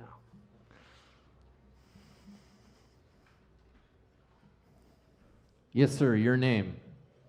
My name is Tim Taylor, and there is a gentleman who is a fervent advocate of flat Earth over in, I believe, Seattle, and he, on one of his videos, showed a person with a device that measured the temperature of the shadow of the moon. And we all know that in sunlight, in the shade, it's cooler. But in the moonlight, the shade was colder. Could you speak of that? And then also, once again, mention some of the names behind the Flat Earth movement. Yeah. Okay, I'll start there. So I'm going to shout out my boy again, if you weren't here earlier, Dave Weiss, Deep Inside the Rabbit Hole. So that's DIRTH. But you can go to the App Store and type in Flat Earth. There's an app. It's called the Flat Earth Sun, Moon, and Zodiac Clock app. Just type in Flat Earth. I told him it's way too long. What can you do? People don't listen. So you go to the question mark there, and all the questions that you're going to come up with, and some have already been answered. And if they couldn't have been answered, we wouldn't exist. Right, we thought of those questions too, trust me. So, Flat Earth app, that's Dave Weiss. You have Eric Dubé, who is one of the first people I heard of. Disclaimer again, I don't agree with everything that all these people do, but that's what being open-minded means. You're not going to agree with everyone and everything. Jaron from Jaronism, Alan from Space Oddity, Shane, Toby from Ether Cosmology. So, those are some things to look up. Yes, so basically what he's saying is that the current model says that the moonlight is the sunlight reflecting off the moon. And so what that would mean is that the light is hot, and so when you get in the shade of the moonlight, it would get colder. But people have used many different methods to measure the temperature, and it's actually warmer in the shade than it is in moonlight. So it's very interesting. It's as if the moonlight is cold. That would kind of refute the idea that it's reflecting sunlight. So yeah, it's very interesting. I'm unsettled on that. I like to be really specific about what I claim to be true, but it is interesting. The evidence is overwhelming that the moonlight is colder than the shade that it creates, which doesn't work in their model. Basically, the reoccurring theme is, let's try to figure it out. We just know what they said is not true. You know, and that's why I said it like 4 times in the presentation, because most people are like, well, I want to hold on to the globe so much, so if I can find an answer a flat earther doesn't know, or a question the flat earther doesn't know the answer to, the earth's a globe again. It's not. You know, I don't have to replace Santa Claus or Santa remains true. So that's basically the analogy. But yeah, it's an interesting phenomenon. And yeah, check out the other flat earthers. Go to the Flat Earth app, man. Just do it. It's where everything is. All the content creators are there. All the questions are answered there. All the visualizations are there. Observations, evidence, etc. Cool. I'm Kelly, and I'm curious, did anyone see the moon approach the sun to give us the eclipse that we just had not long ago? No, of course. No one's ever seen that. No. It's never been observed. Yeah. Never been observed. They claim that it happens. I will say on a flat earth, if the solar eclipse is the moon going in front of the sun, that works anyway. That's not a problem for flat earth, but like you said, it's never actually been observed, the moon approaching the sun. I will say this, in case you don't know. We see the sun and the moon are the same size, and you may not believe in the Bible, but it says that it made a light for the nighttime and a light for the daytime. Even if you take the Bible out of it, there's a light for the nighttime and a light for the daytime. One's the sun, one's the moon. They're the same size. The yin and yang symbol literally represents that. It's ancient. But what's funny is the globe model claims that the sun is 400 times bigger than the moon. It's just coincidentally, by random cosmic chance, exactly 400 times further away as well, so they look like they're the same size, so that we can have perfect total eclipses. Or they're the same size. One's for the day, one's for the night. All right, what else we got? Hi, I'm Jennifer. Hey. I have a 2-part question. My first question is, in my lifetime, I've heard the narrative about an ozone layer. Do you think that that is an acknowledgement of the firmament without acknowledging the firmament? My second question is, I know what I believe. This is a multi-decade, multi-generational, multi-billion-dollar hoax. Not even talking about the elaborateness of this. What do you think the purpose of that is? Oh, the $1 million question. He said he's going to cover it. No, I'm not. No, I'm just kidding. I'm kidding. Yeah. See, I was saving it for him, man. Okay, so as for the ozone layer, there are layers to the atmos. We call one of them the ozone. I don't have a problem. It could just be the ozone layer. The acknowledgement of the firmament is more so probably the Van Allen radiation belts, and they say they can't go through them. There are layers to the atmos, and if there's a firmament, technically it may actually conform to the shape of a dome. So yeah, I mean, as to is global warming real, and is there a hole in it because we use hairspray? Probably not. And if that was true, then NASA stopped using so much of it.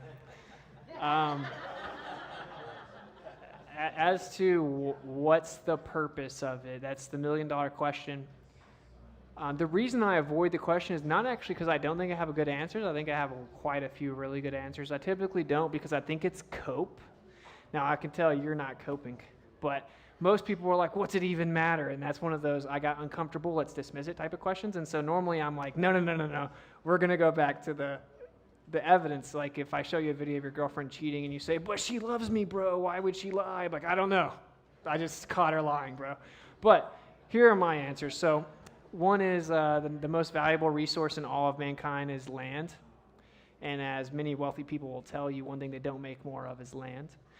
That's what all wars were fought over, land and resources. So if there's more land and resources than we know about, then obviously the globe deception would hide it. And that's that's what the 60th south latitude is. It's basically a circle drawn around you. You live in like a real life Hunger Games. I don't know if you've ever watched that, but that's real. If you've ever seen the Truman Show, that's also real. They put lies in news, truth in movies. So hiding land, I think, is a big one. And you don't even have to get out past Antarctica. Just the Southern Ocean is not well charted or mapped. There could be many big pieces of land that wealthy people inhabit, know about, use the resources. They don't let you know. They said, oh, the Earth is this big.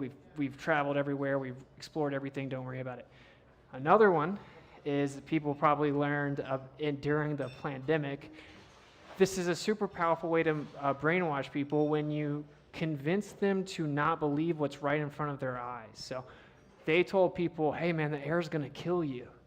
Now everyone knows the air keeps you alive, but everyone thought, oh man, the air's gonna kill me. And then they're like, people are dying everywhere. And then you didn't actually see people dying everywhere until they went and got on ventilators. So I think if you can trick someone into not believing their own senses and their own experience or being confident to figure out the truth themselves, then they default to turning to authority for answers. And that is perfect for a state of enslavement. It's been written about in black magic for many, many decades. Another one I will say is to hide God. And people always jump on that. I knew that's why you were. No, that's not what it just does that. If the Earth's a tiny speck of dust in an ever-expanding universe of nothingness, and we're insignificant, tucked away in an insignificant corner, we don't have a special place. It's not unique. It's random. Just the odds are eventually an Earth would exist. Maybe there's life on other planets, and there's a Big Bang, and all this Jesuit nonsense. The Earth is insignificant, and you could think, oh, well, maybe there's no creator. The alternative is that the Earth is not moving and it's in the center of everything. And if the Earth is in the center of everything, someone had to put it there. And so if the Earth is the center, if the universe is geocentric, immediately you have to acknowledge a creator. You have to. Now, I'll say, I'm not talking about religion, I'm talking about how there's a creator. If there is a creator, you're very hard to control. And actually, the CIA, being our best friends, have run studies on this. And they've shown that believers, or what they would call religious people, are much harder to control. Because you answer to God, you don't answer to government. And so that's another reason they hid God. Last answer, because I got 15 more. But the Freemasonic symbol is a compass in a square. It's about measuring the Earth being flat. Albert Pike will tell you in Morals and Dogma they use plane geometry for the Earth, spherical geometry for the sky, keep it away from the average normal person, and then you have power, because if they don't even know where they live and you do, you have the secret knowledge that makes you more powerful than they are. So occultic groups always lie to the masses.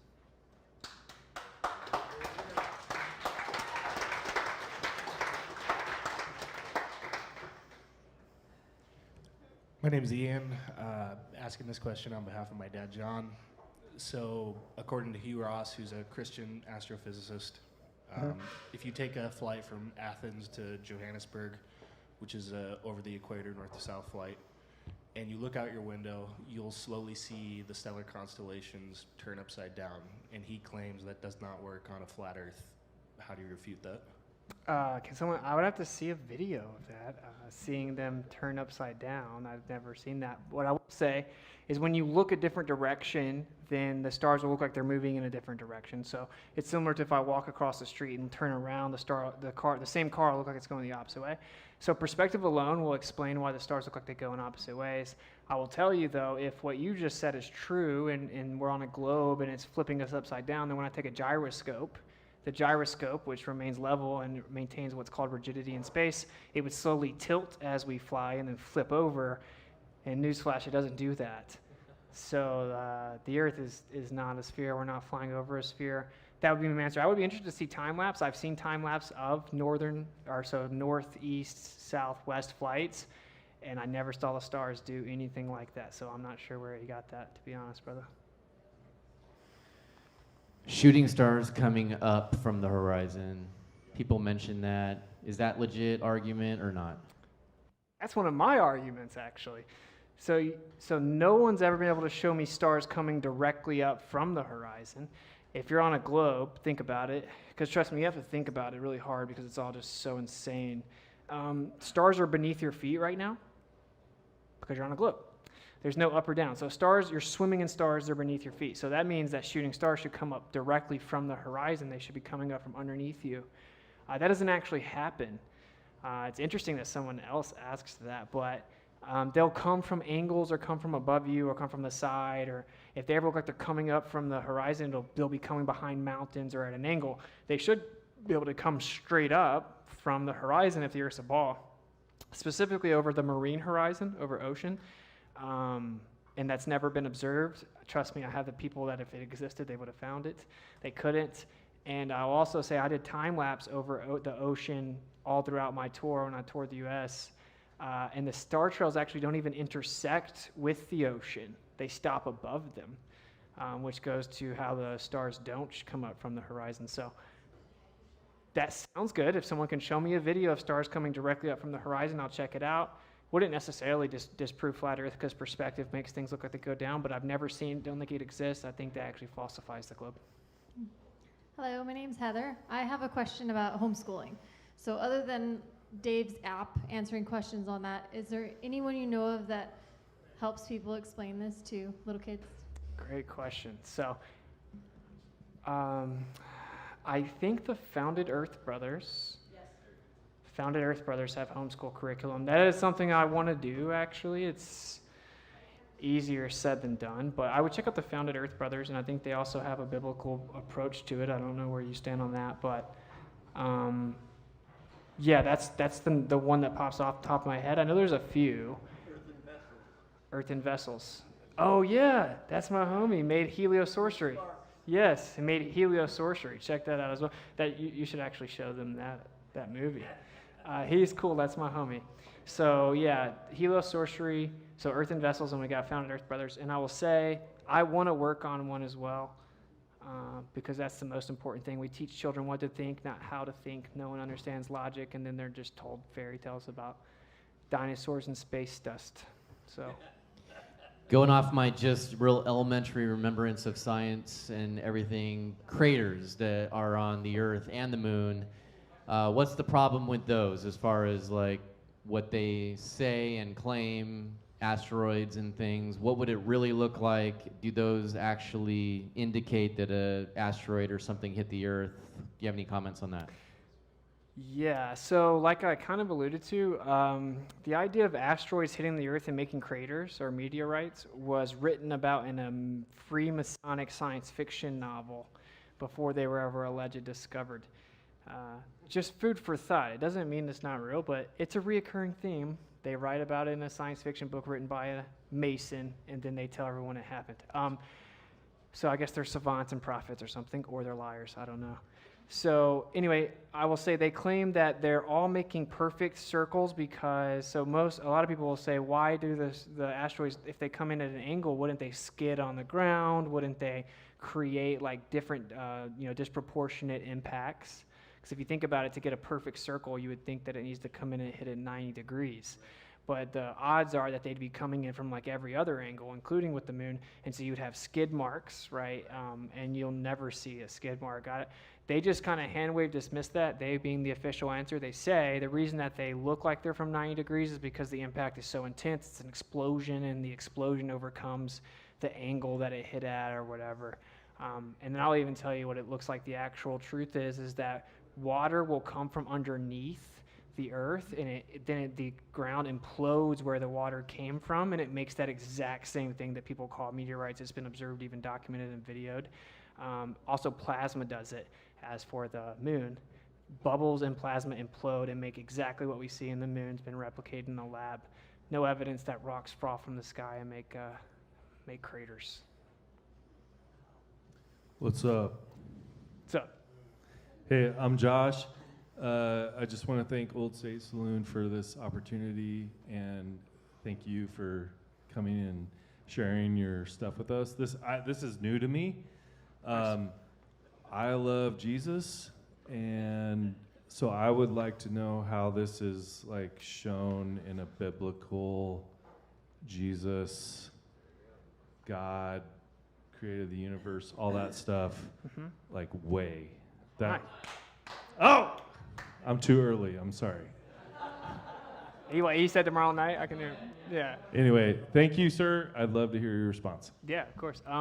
Like you said, that is tomorrow night's topic, biblical cosmology, also referred to as Hebrew cosmology. So all academia will tell you that the Bible describes the earth as a plane with a firmament that's not moving, and there's water above us being held back by the firmament.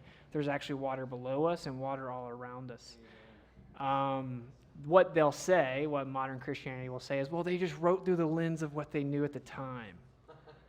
And so I guess you could say that about everything. Maybe you believe in evolution and the Big Bang. Maybe there are 47 genders, and they just didn't know. And then obviously the Messiah, came to earth and then forgot to tell all the Hebrew authors and prophets and people that they were completely wrong about the first book.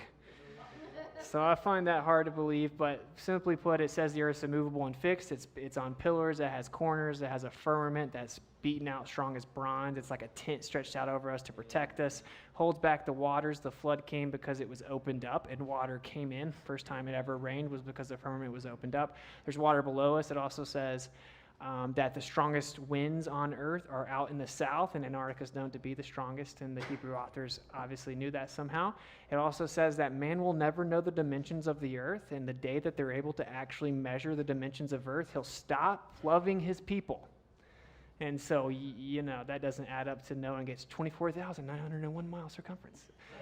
So that's a brief intro to it. I'll cover it tomorrow in depth, but yeah, now I will say this again. If the earth is in the center of the universe, it had to be a creator. Most people will say, but I already believe in God, what's it matter? Well, what about the millions of children that are being told that they're a tiny, insignificant speck of dust, and that rocks turned into fish, and then fish jumped out the water, and we're like, oh, this water's whack, let's turn into something else, and their ancestors are strawberry.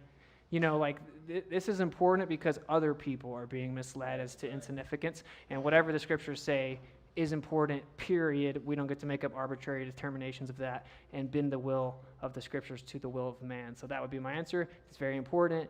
It proves the scriptures are literally true, describing creation, and it's being undermined. I think that's actually the main reason for the lie. So.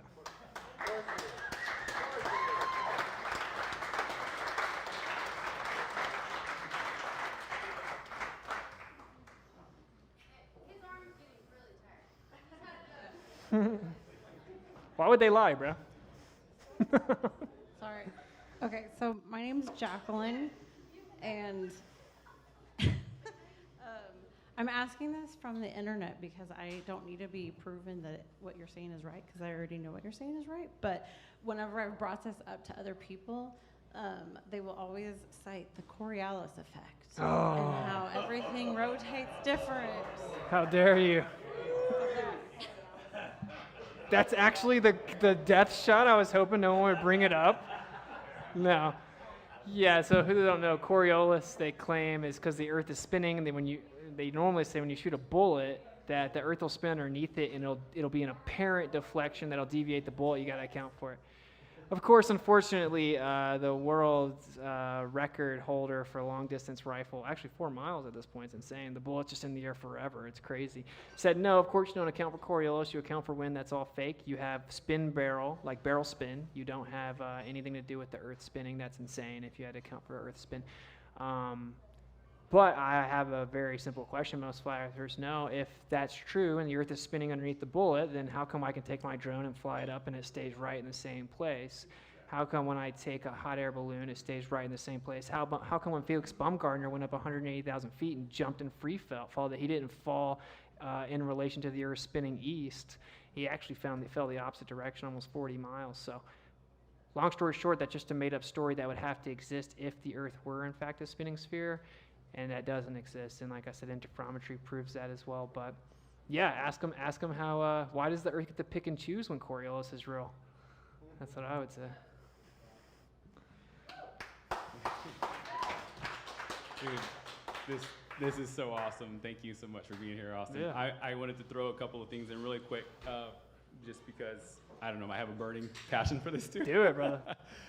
So I'll say when I first started, first people had asked me, dude, you need to look this up, and I said the same thing. I was like, if you can explain to me why it matters, then I'll take the time to research it. And then layers, you know, my wife telling me, look into this, look into that, as far as like the health sector. And then it's like, look into the COVID scam or the vaccine. And there's just more and more layers start to unravel. And so at some point it led me to this conversation. I want to mention this. Some of you all have not looked into this yet. And I just think it's awesome that we're having this conversation in public space.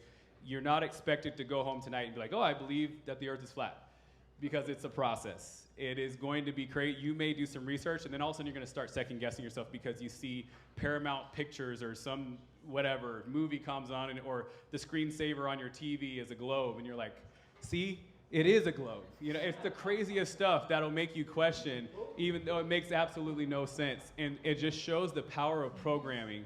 So what I want to actually encourage you all to do is take this information and use it as a launching point to go do your own research. And I'm sorry if I'm stealing something you were going to say. But because it's not, we're not, as humans, there's a cognitive dissonance that we have to reconcile. So you're not expected, so don't go home and be like, just doesn't make sense to me, and throw it away. Or say, like, I wasn't convinced. You're not expected to be convinced, right? You're expected to ask more questions and do more research. So I feel that, again, as I said earlier, that kids is a big piece of this, because that's where they pull off the largest heists. Since I'm on a roll right now, I'm going to mention I get passionate about vaccines because I work with as a doctor, I work with so many kids who are vaccine injured, and I can't tell you how sad that makes me. And they're preying upon the instincts of the parent to protect their child, right? So the biggest target of the enemy is our children. So we have to, and as to the question about why, we may not have the answer as to why. I do believe that the biggest thing is that it detracts from the glory of God. But that being said, just as a logical argument, if it's big enough that every country on this planet, it's in the word, is in on it, then clearly it's important enough that they don't want you to know about it, right? And we may not know why, but clearly it's that important for them, for you not to know about this, right? So start researching. Ask the critical thinking questions. How come we can see Polaris? Why is it the North Star? Because if we were spinning all these directions, you wouldn't see it in one fixed place, right? How about what's the curvature of the earth? No one knows, right? Because we weren't taught that. But if you were, you would start asking questions. It's 8 inches per square mile. So what does that mean? Every two miles, it's going to drop, 16 inches, and that's where we get all the things that he was showing us. So have your kid go take a laser and shine it across, a body of water. That's a couple of miles. Have someone stand and measure on the other side. Oh, I guess it didn't drop 16 inches. It's that simple. But we don't ask questions, right? So start challenging your kids to learn this. My wife at first thought I was a little crazy, and the next thing I knew, she ordered a book about biblical cosmology, and it goes through all the Bible verses, and that just talk, and you read the Bible from that angle, and you're like, wow, like all the things my dad told me, oh, well, they just didn't know it back then, even though it was handed to them directly from the Creator, cosmology. So I'm so excited about tomorrow. But I just want to encourage you, start empowering yourself and your children to become free thinkers, because they're trying to keep us captive. Let's not take that. So. Amen.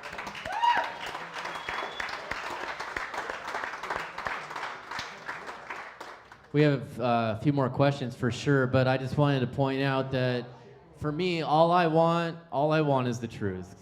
Jesus is the truth, right? So if somebody can come and refute all of this as being total nonsense, I want to hear it. And so we put out opportunity to debate Austin. Nobody took it nationwide.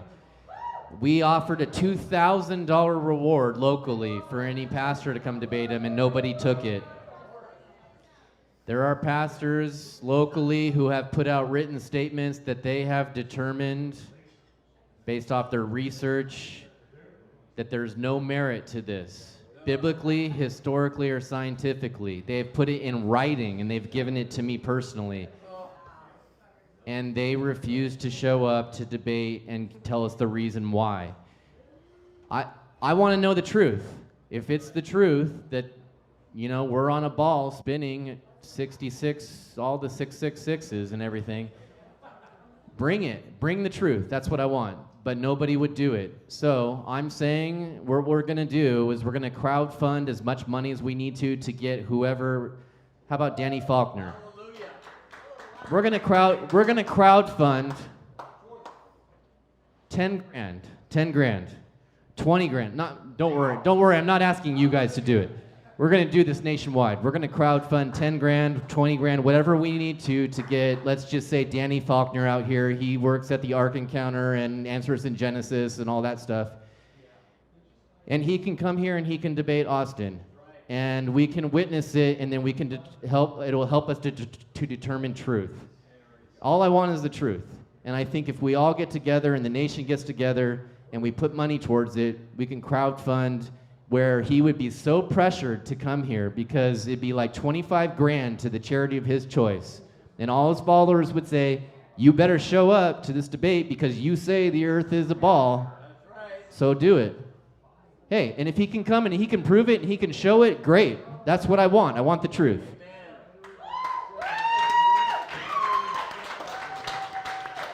Are you good with that? Yeah, of course. Yeah, you know. You're good with debating Danny Faulkner? Good luck. Is there anybody else that you don't want to debate? You'll debate any astrophysicist in the world? Yeah, yes. Okay. Next question. Hi, my name is Cindy Lance.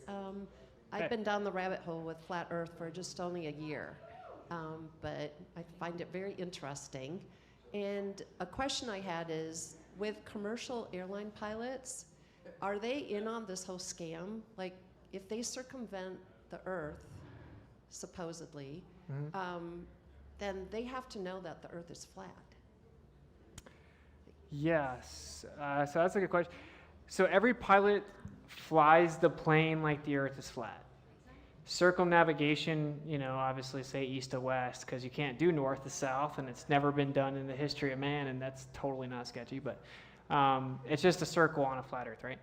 I've talked to dozens of pilots, commercial, Air Force, you name it, some Globers, quote unquote, globe earth proponents, some flat earthers. They all say, of course you fly the plane like the earth is flat and stationary. So I'll say no, they're not in on it. From their perspective, they have to fly the earth like it's flat and stationary. That part's never even thought about. It's not even questioned. It's just a fact. If you didn't, you would die.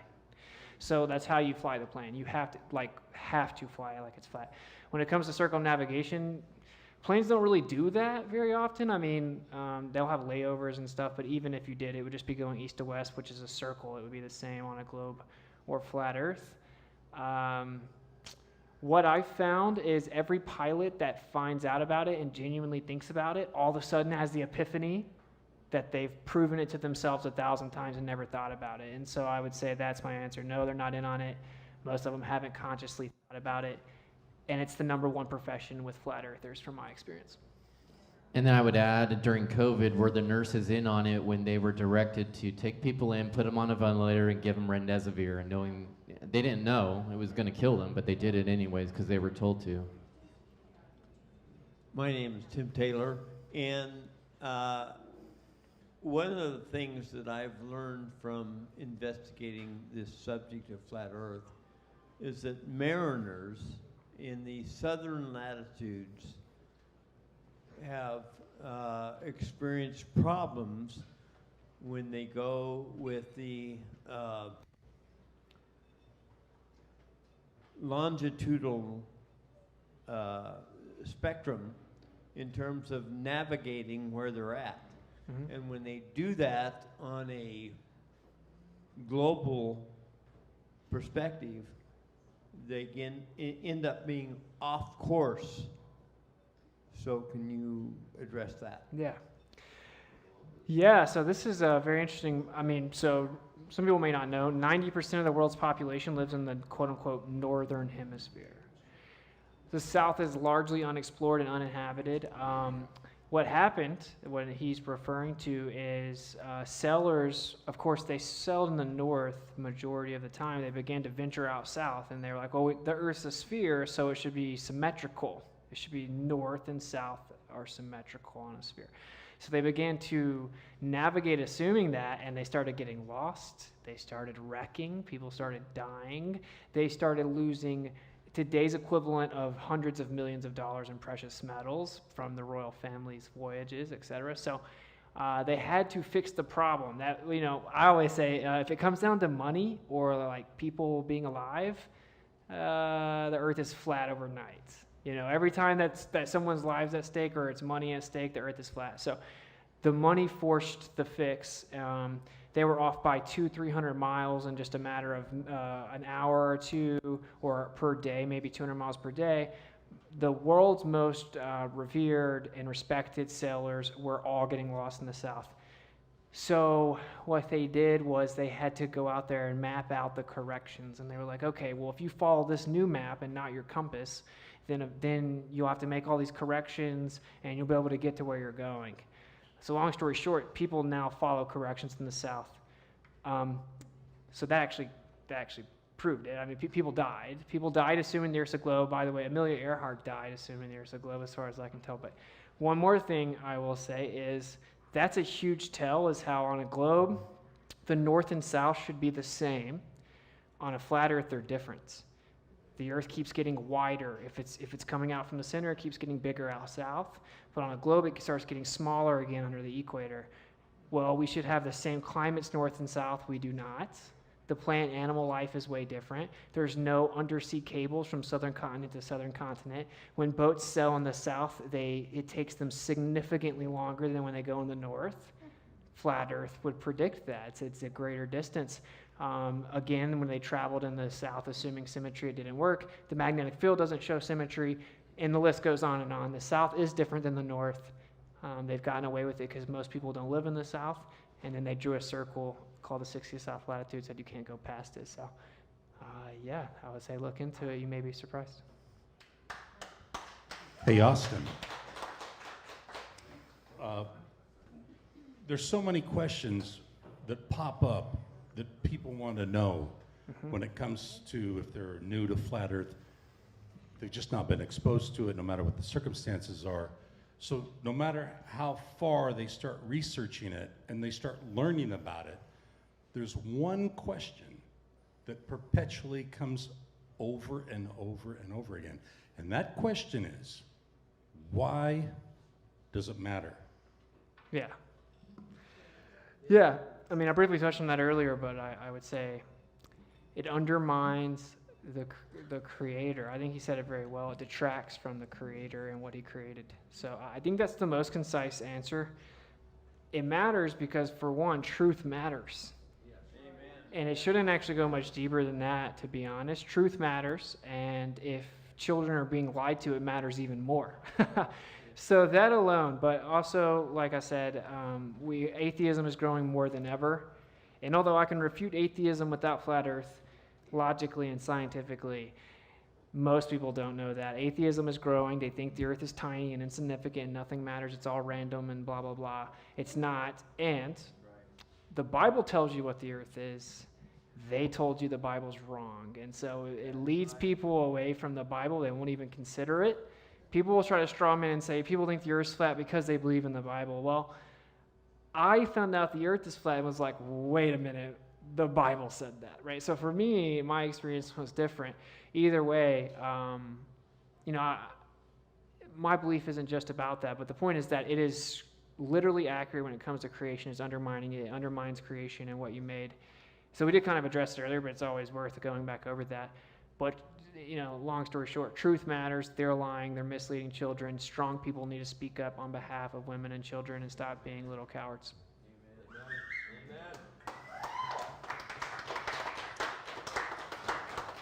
So, right here in the middle, Charla. I've been nominated by my friends to ask, are you the owner here? Yes, ma'am. So, we have done Flat Earth group meetups, and they've been pretty small. Like, if we could set your place as a meetup, and then we'll have a little bit more exposure and wanting to get together more often or something. Flat Earth, there you go. But then I do have a couple of questions for Austin. So you talked about the gyroscope. I was going to ask about that. The mechanical gyroscope on a plane. Like, I have looked for a video, like showing somebody doing that. Have you seen or heard of that you could point us to? No, it doesn't exist. So, I mean, like somebody just taking one and then showing that it doesn't flip. And that's definitive game over, yeah. So we're trying to set that up. charter a private plane, have a bunch of engineers, different mechanical gyros, so there's no questions asked, documented many angles, travel a few hundred, maybe 1,000 miles. The gyroscope has to tilt as you move and then flip over if the Earth's a ball. If the Earth is flat, it's not going to do that. What they claim right now is there's something called pendulous vanes, and they claim that it corrects for it as it's tilting. Well, we've pulled the data from the pendulous vanes, which, by the way, is very difficult to do and I think technically illegal. So, because it's blocked by Honeywell. Honeywell owns almost all of them, and you're not allowed to pull the data. We pulled the data. It did not correct for 8 inches per mile squared. So, hate to break it. Spoiler alert. But yeah, that is a good test. We want to do it. Yeah, so that's pretty much the answer to that. It doesn't tip like it should.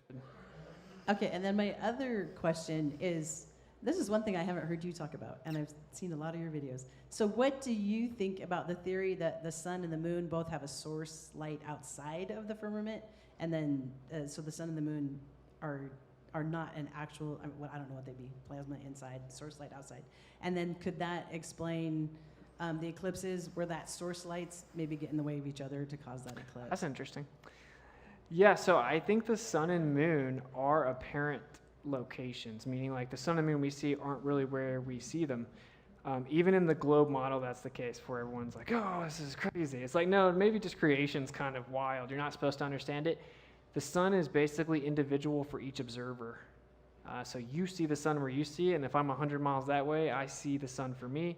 And even the globe model has to say this because like the sun sets way too early and stuff. So they say, oh, the sun's not really there, So anyway, so there's an apparent position of the sun and the moon, and something like that would make sense as to why. There are layers of a container, and so we see a displacement of the sun and the moon. And so could that actual source be interacting with the apparent source or something? Maybe. I've actually replicated exactly what the moon looks like with electromagnetic holography, so like a hologram created by magnetism. The craters, the cycles, the colors, the phases, all that. So yeah, I think there probably is something pretty wild going on with the sun and moon. And maybe that's it. Yeah, I don't really know. I don't know where the sources are. The scriptures say the sun and moon are inside the firmament. I think the firmament has layers. I think they're closer than the stars. And great question. I think there's only so much we're supposed to know, to be honest. All right, I'm Kathy. And has there been any recent scientific experiment done to measure the rotation or the size? Has there been any scientific recent? No, because it's just assumed to be true, So the supposed evidence that shows, now this is going to get a little technical, but the supposed evidence that shows that the Earth is spinning is people use what's called a ring laser gyroscope, and it detects 15 degrees per hour. The 15 degrees per hour is how fast the sky spins. So we see the sun and the stars, they move. So you have solar rotation, that's the sun, and you have sidereal rotation, that's the stars. They move like almost the same rates, but a little different, right? It's like a 4-minute difference. Anyway, if you take a gyroscope, you can detect that motion with interferometry, which is light interfering with each other. So you just shoot light where it interferes, and you can measure things moving that way. It's the most precise measurement ever. Anyway, long story short, they claim that that's evidence the Earth's rotating because they made a prediction with the interferometry, and then they detected it 15 degrees per hour. Now, what they don't tell you is that they also did the same exact thing to detect the orbit, and it didn't detect it. And so actually the only answer to that is that the Earth is not moving, and there is a rotation, but it's of the sky. And we're detecting the rotation of the sky, and there is no orbit. And that's what the evidence showed, and they threw it out. So I'll say, no, there's no other test because they're still running from that test. That's why I encourage a PhD to come here. That would be great.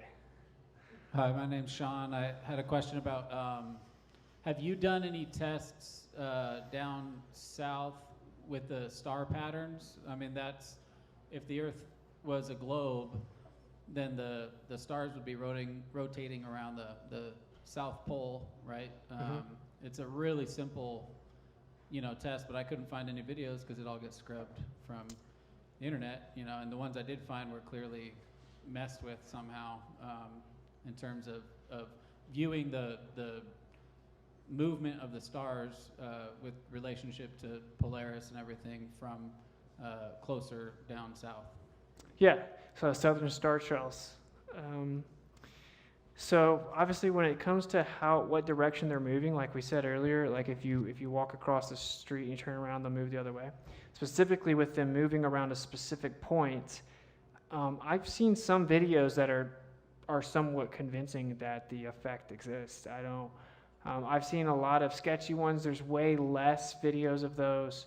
I met someone that I think I know I trust that did it. So obviously in the north, there are thousands of them. I've done it myself hundreds of times. I've never been in the south to do it. But what I've seen is the star trail videos I've seen, actually they don't occur in the right direction according to the globe, and it changes relative to where the person is. So I haven't gotten to the bottom of that. I'm not going to lie. It's very fascinating. Interesting.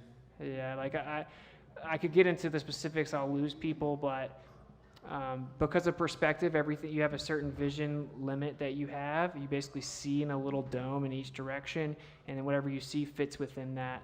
And you can look at anti-crepuscular rays. So if you Google anti-crepuscular rays, you'll see that. It's pretty fascinating. You are deep in knowing what's going on with the internet, videos, how they show up online, everything else. What are your comments about how videos about flat Earth might be being erased or not shown to people and others propped up, et cetera? Yeah, so I would ask everyone that thinks flat Earth is wrong is like, why would you do that? But I will say, since the beginning, okay, well, so if you don't know the history, during 2016, flat Earth was the third most Googled term in the world. And it was behind Donald Trump and Hillary Clinton. Literally. It exploded in 2015. And so they clamped down on it. And then YouTube actually had a hearing, and they said, we're clamping down on misinformation. And Congress said, what are you going to do to stop it? And they said, well, we're going to deprioritize it. We're going to prioritize true information. And we're going to put a little disclaimer on it. And they used flat Earth as an example. So in Congress, they admitted we're completely censoring flat Earth or deprioritizing it, prioritizing anti-flat Earth. If you look up Whitsitt Gets It, say geocentrism, which is the name of one of my streams, you're not going to find that stream, right? You're going to find 3 pages of people hating on me. So I think that's a tell that there's truth here that they don't want you to know about. They did the same thing with the pandemic, right? The exact same thing. And if they had not have done that, they wouldn't have got away with everything that they did, because truth does not fear investigation. One thing I'll say that's also wild to me, I recently found out, is this: you know, when you're on YouTube, if you watch a video, you can go to your history and you can look at all the videos you watched, and you can search your history. If you watch flat Earth videos, they disappear from your history, and they actually replace them with anti-flat Earth videos. So tell me what's going on there. So yeah, they're very scared of this, and the reason's pretty obvious. It unravels all the lies. Yeah, my name is CJ Cassiopo, and I gotta be honest, I probably learned about flat Earth 2 weeks ago. Mark, is that right? Yep. At one of my restaurants, Mark came out and told me a little bit about flat Earth, and I thought it was crazy. I'm a PK, which some people, I'm a pastor kid, right? I gotta tell you, one thing that stuck in my brain, that if you believe the Earth is round or flat or whatever else, or recycling saves the world, or whatever, I would say the most important piece that I take away from this is that God created the heavens and earth, and when God created you, you were the most important creation that He ever made. He made you in His image. He made you to worship Him, and at any cost, if you leave here and you don't believe it, or you believe it, whatever, believe that you were the one that He created. And if you were the one He created and you're just a speck in the universe, that's not very important. But if you were the one that He created after Himself, that's got to be pretty impressive. That's got to be something to understand that you are worth His image. And if anything else, recycle, not recycle, whatever, know that God died for you, Christ died for you, and died for your sins and said, hey, here's the deal. You believe in me, you'll have an eternal life. If you don't believe in me, man, wake up. Wake up. So that's all I got. Thanks for being here. Thanks for sharing. Mark, thanks for letting me actually show up in one of your establishments, not mine. But yeah, No, I remember. appreciate it, man. Yeah, yeah. And heterosexuals are awesome.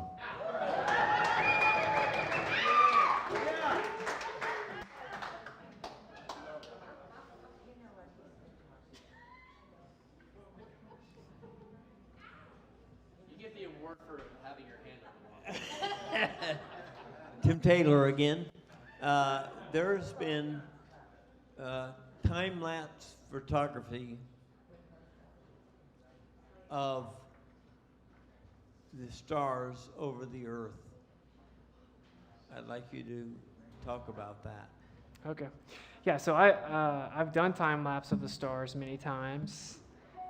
I do some astrophotography. I wouldn't say I'm like expert in any way, but anyway, you can obviously just put your camera, face it towards the north. You can press the time-lapse button on like a P900 or P1000. They're discontinuing those, by the way, for obvious reasons, but you will get star trails around the north, and that's because the stars move around Polaris. As to why they do, I would say it's because there's something called an ether, and there's a vortex in the ether, and it's causing the entire motion. Basically, everything spins around you. You're in the center. It's been measured with interferometry. It's been proven many ways. As you get closer to the sky, the measurement increases, and that doesn't work on the globe. But the most interesting thing I observed when I did the star trails, I alluded to it earlier, but I did the time-lapse of the star trails over the ocean. And according to the globe, I'm looking out at stars, and then the curvature of Earth is blocking the stars, right? So like when I look over the ocean, the stars should go into the ocean because the ocean's blocking the stars. Really, the stars are beneath my feet, according to the globe. According to Flat Earth, they're just above you. So I did time lapse over the ocean to see if that was true. Every single time, the stars do not go to the ocean; they disappear above them. So. It's not a globe. I mean, it just is what it is. They don't intercept with the marine horizon. They disappear above that. The stars all move around central points. And the fact it's never changed proves that the Earth is not moving also. So.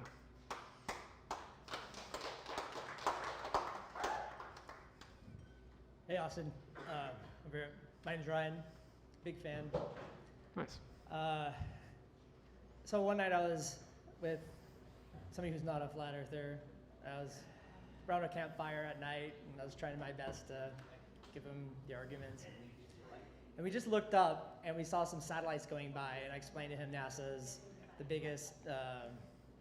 They purchase more helium than anyone else. Mm-hmm. And I was, trying to remember everything. And we saw these things just like ripping by the sky. And he's like, okay, so if those are hot air balloons, how are they going so fast? And Mm-hmm. I didn't know how to answer it. Yeah, fair enough. I want to get your take on that.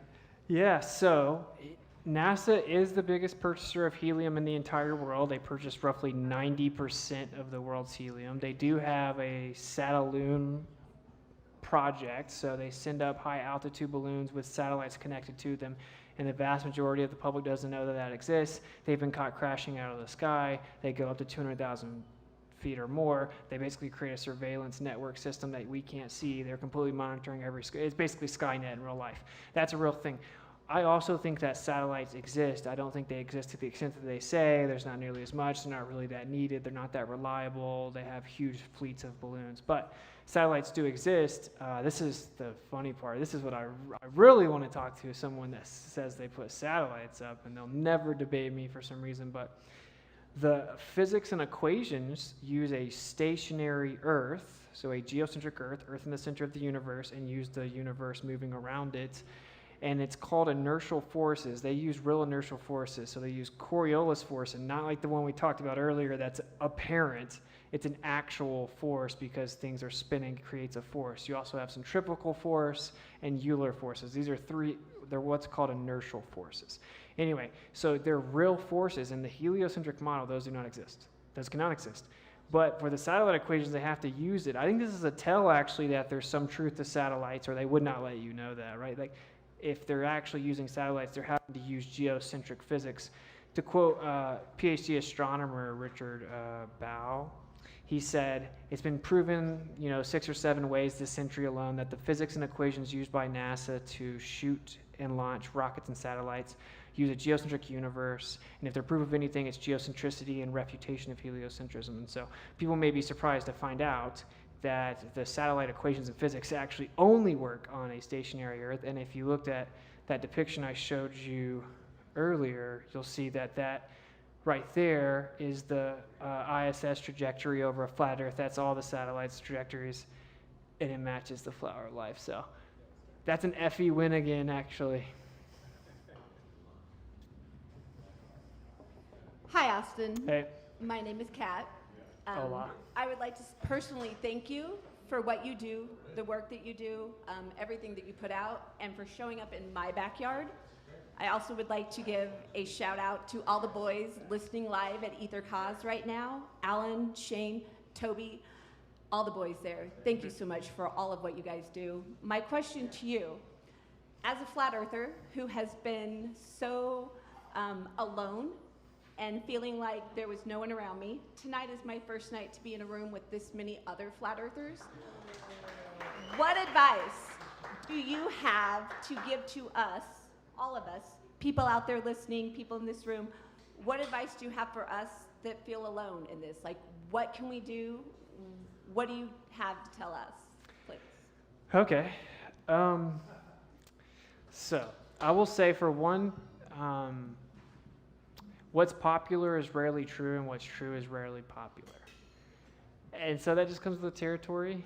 But I will say, don't be discouraged. I can give my personal opinion based on my experience as to advice. If there's someone close to you and you want to bring up flat Earth, that's cool, but don't push them, don't press them. It makes it way worse. Because then they dig their heels in, and now they're going to not see it. So let them know. If they ask you, tell them what you think, and eventually they'll ask you questions. That's a hugely beneficial approach, because that way you're not separated from them. You don't necessarily lose connections, and I promise you they'll bring it up. Right? They'll be like, oh, well, how does this work? They can't help themselves, so just let them bring it up. Even if they're making jokes, just stay calm, be cool, whatever. That's a huge solution to that. But when it comes to wanting to connect with other flat earthers, I mean, it's the world we live in, right? So obviously you can go online's ways. I think the Flat Earth app does have a find friend, like a friend finder function on the app. So you can find people within 20, 30, 40, 50 miles of you. If they're on that app, you can meet up with them, hang out with them. And I think obviously the most important thing is finding ways to just get the truth out there. So what I've discovered is the vast majority of people don't know any of this. And there's a group of people that'll just lie about everything, and they'll be like, oh no, but he was grabbing his pocket and the air conditioner was blowing or whatever, And then there's normal people that are like, that's weird. Looks like they're faking space, right? That's the normal person. And so what I've discovered in conclusion here is that most people will be honest. Most people want to know truth. Most people just haven't seen it. So just try to get the information out there and trust that they'll come around, and don't press too hard, because people get really emotional about this, and just kind of take it as a badge of honor if they revile you, and rejoice, for they did it to all the prophets before you. So. Hello again. He told me to introduce myself. I'm Charla, 5th generation Idahoan. Please tell everybody back home that Idaho's full. Idaho's cool. Yeah. 2 questions for you. One, can you talk about stars and parallax and how it doesn't exist? I only learned that very recently, and I thought that was really awesome. And number 2, what's your story, and how did you come to Flat Earth? Okay. Parallax, for those who don't know, is the idea that the Earth is, of course, spinning, tilted, wobbling, rotating around the sun, flying through the galaxy, blah, blah, blah. And that because we're moving that way over time, the stars change position, because they would have to. They should actually do it. It should be like an Etch-a-Sketch in the sky every night, to be honest. But they claim that they can measure parallax, but when you look into it, they don't. Like you said, it doesn't actually exist. the actual amount they needed to change in their model falls below like resolvability of telescopes. You can't even measure it if you wanted to in theory. And oftentimes they see them going the wrong way. So their measurements show that the stars are not moving the right way. If they are moving, it's a major problem. In addition to that, even if parallax was real, there's what's called a kinematic equivalence. So basically, if I move around this, it's like Austin's finger moves around the glass. That's kinematics, how bodies move in relation to each other. If the stars move around the Earth or the Earth's flying through space, there's a kinematic equivalence, meaning parallax doesn't even really help them. They do need it. We don't need it. The evidence is that it doesn't exist. The evidence shows that even if it does exist, it goes the wrong way. They call that negative parallax. They correct it, treat it like it's positive anyway. Every single square inch of this conversation is a rabbit hole and flooded with lies. My story is kind of funny. I kind of told it earlier, but I actually heard about flat Earth from a rapper. So a rap song, it's funny enough, yeah. So B.O.B. the rapper, he made a group of mixtapes called Elements. So it had water, fire, earth, air, ether. And so in water and fire, he's like exposing tons of conspiracies I knew to be true. From all the judges being Freemasons to the people that run the government being satanic pedophiles, you name it, naming everything. Fluoride in the water, poison in the food, chemtrails, chemicals, heavy metals, all this stuff. I'm like, oh, this dude's on point. Trying to tell people around me like, oh, well, listen to him. And maybe it's just 2 minutes. You can focus that long, right? So then he came out and said the earth is flat. And I'm like, oh, you just totally made me look insane to everybody. So I had to look into it. I didn't get triggered by it, though, because I was already so, like, moon landing's fake, everything's a lie. I was pretty chill about it. I looked into, we'll find pictures of Earth from space. Found out the last claim drill picture was from 72. That's the Apollo missions. I found out the Apollo missions were fake when I was 13. So that was really easy for me to just breeze right past. Like, something's here. 8 years later, here we are. So that's how I discovered it. And I just started looking into it, and yeah, here we go. Bob from Glowbuster, shout out to him, RIP, talked me into going online. I didn't want to, but here we are now. Any more questions? We have about time for one more question. All right. I understand that maybe we've been deceived all along. It's terrible. It's just horrible for me to understand. Okay, so we move on, and we've got this. What in the world are we going to prove by explaining to them that the world is flat? I don't understand it. It's like it's dividing us because we got so much to live for and so much love. What is it that's in your heart that's going to make it better? Okay. Yeah, so I will say truth is divisive, and even the Messiah said that he came to bring a sword in that sense. He didn't come to unify everyone and sing Kumbaya. I mean, it sounds good, but truth is divisive. And truth is important. As to what does it kind of matter, I think that's kind of the idea. It goes back to the first. This is what happens if people speak up and find out the truth about this. We find out that all the major countries are working together. There's international cooperation. This whole be scared of Russia versus the United States, Iran, China is going to invade Taiwan, this is all a lie. It's all a scam. They're all in the Antarctic Treaty. There's international cooperation. They do that so you'll be complicit with war so they can then make tons of money and then let our loved ones go die overseas for a war that they orchestrated. And then it gets declassified 20 years later that the CIA set the whole thing up. When people see through that, that's a major win for us. And then we get to, long story short, is a pretty good way to close this out, is what happens is we give the power that was taken from us back to our children, and now they get to grow up knowing, wow, this place is special. Wow, I get to look at the sky in amazement, understand the Creator made something I can't even understand, but it's special. I'm special. This place was made for me. They give them their power back. This whole lie about how they're insignificant gets thrown out, and then a future generation of healthy, unjabbed, unbrainwashed, unindoctrinated, homeschooled children grow up and then take the power back, and then we win.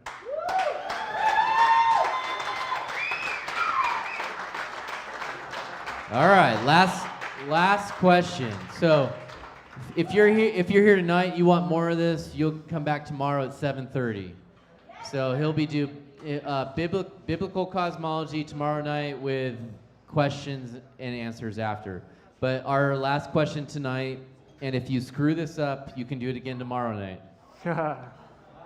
BRAVERITAS is a word that we made up, and it means brave truth. So you put brave and veritas together, BRAVERITAS. And so if you had the ability for everybody in the United States to forcefully hear what you're going to tell them for 30 seconds, and don't go over because I'm going to cut you off, okay?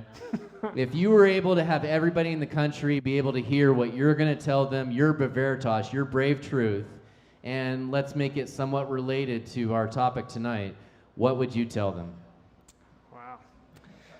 Okay. Truth is stranger than fiction. What's popular is rarely true. What's true is rarely popular. Vaccines are poison. All of the mainstream pharmaceutical system is made to keep you sick. Everything you've been told in mainstream public education is a lie. Look into things further. The earth is actually special and created for you. You're special. It's in the center of the universe. And you've been completely misled about everything from the fundamentals of where you live. Take your power back and investigate things as opposed to blind believing propaganda.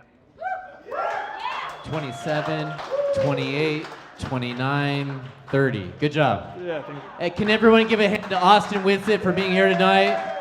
Thank you guys for coming out tonight. We love you and we appreciate you. Praise God. Amen.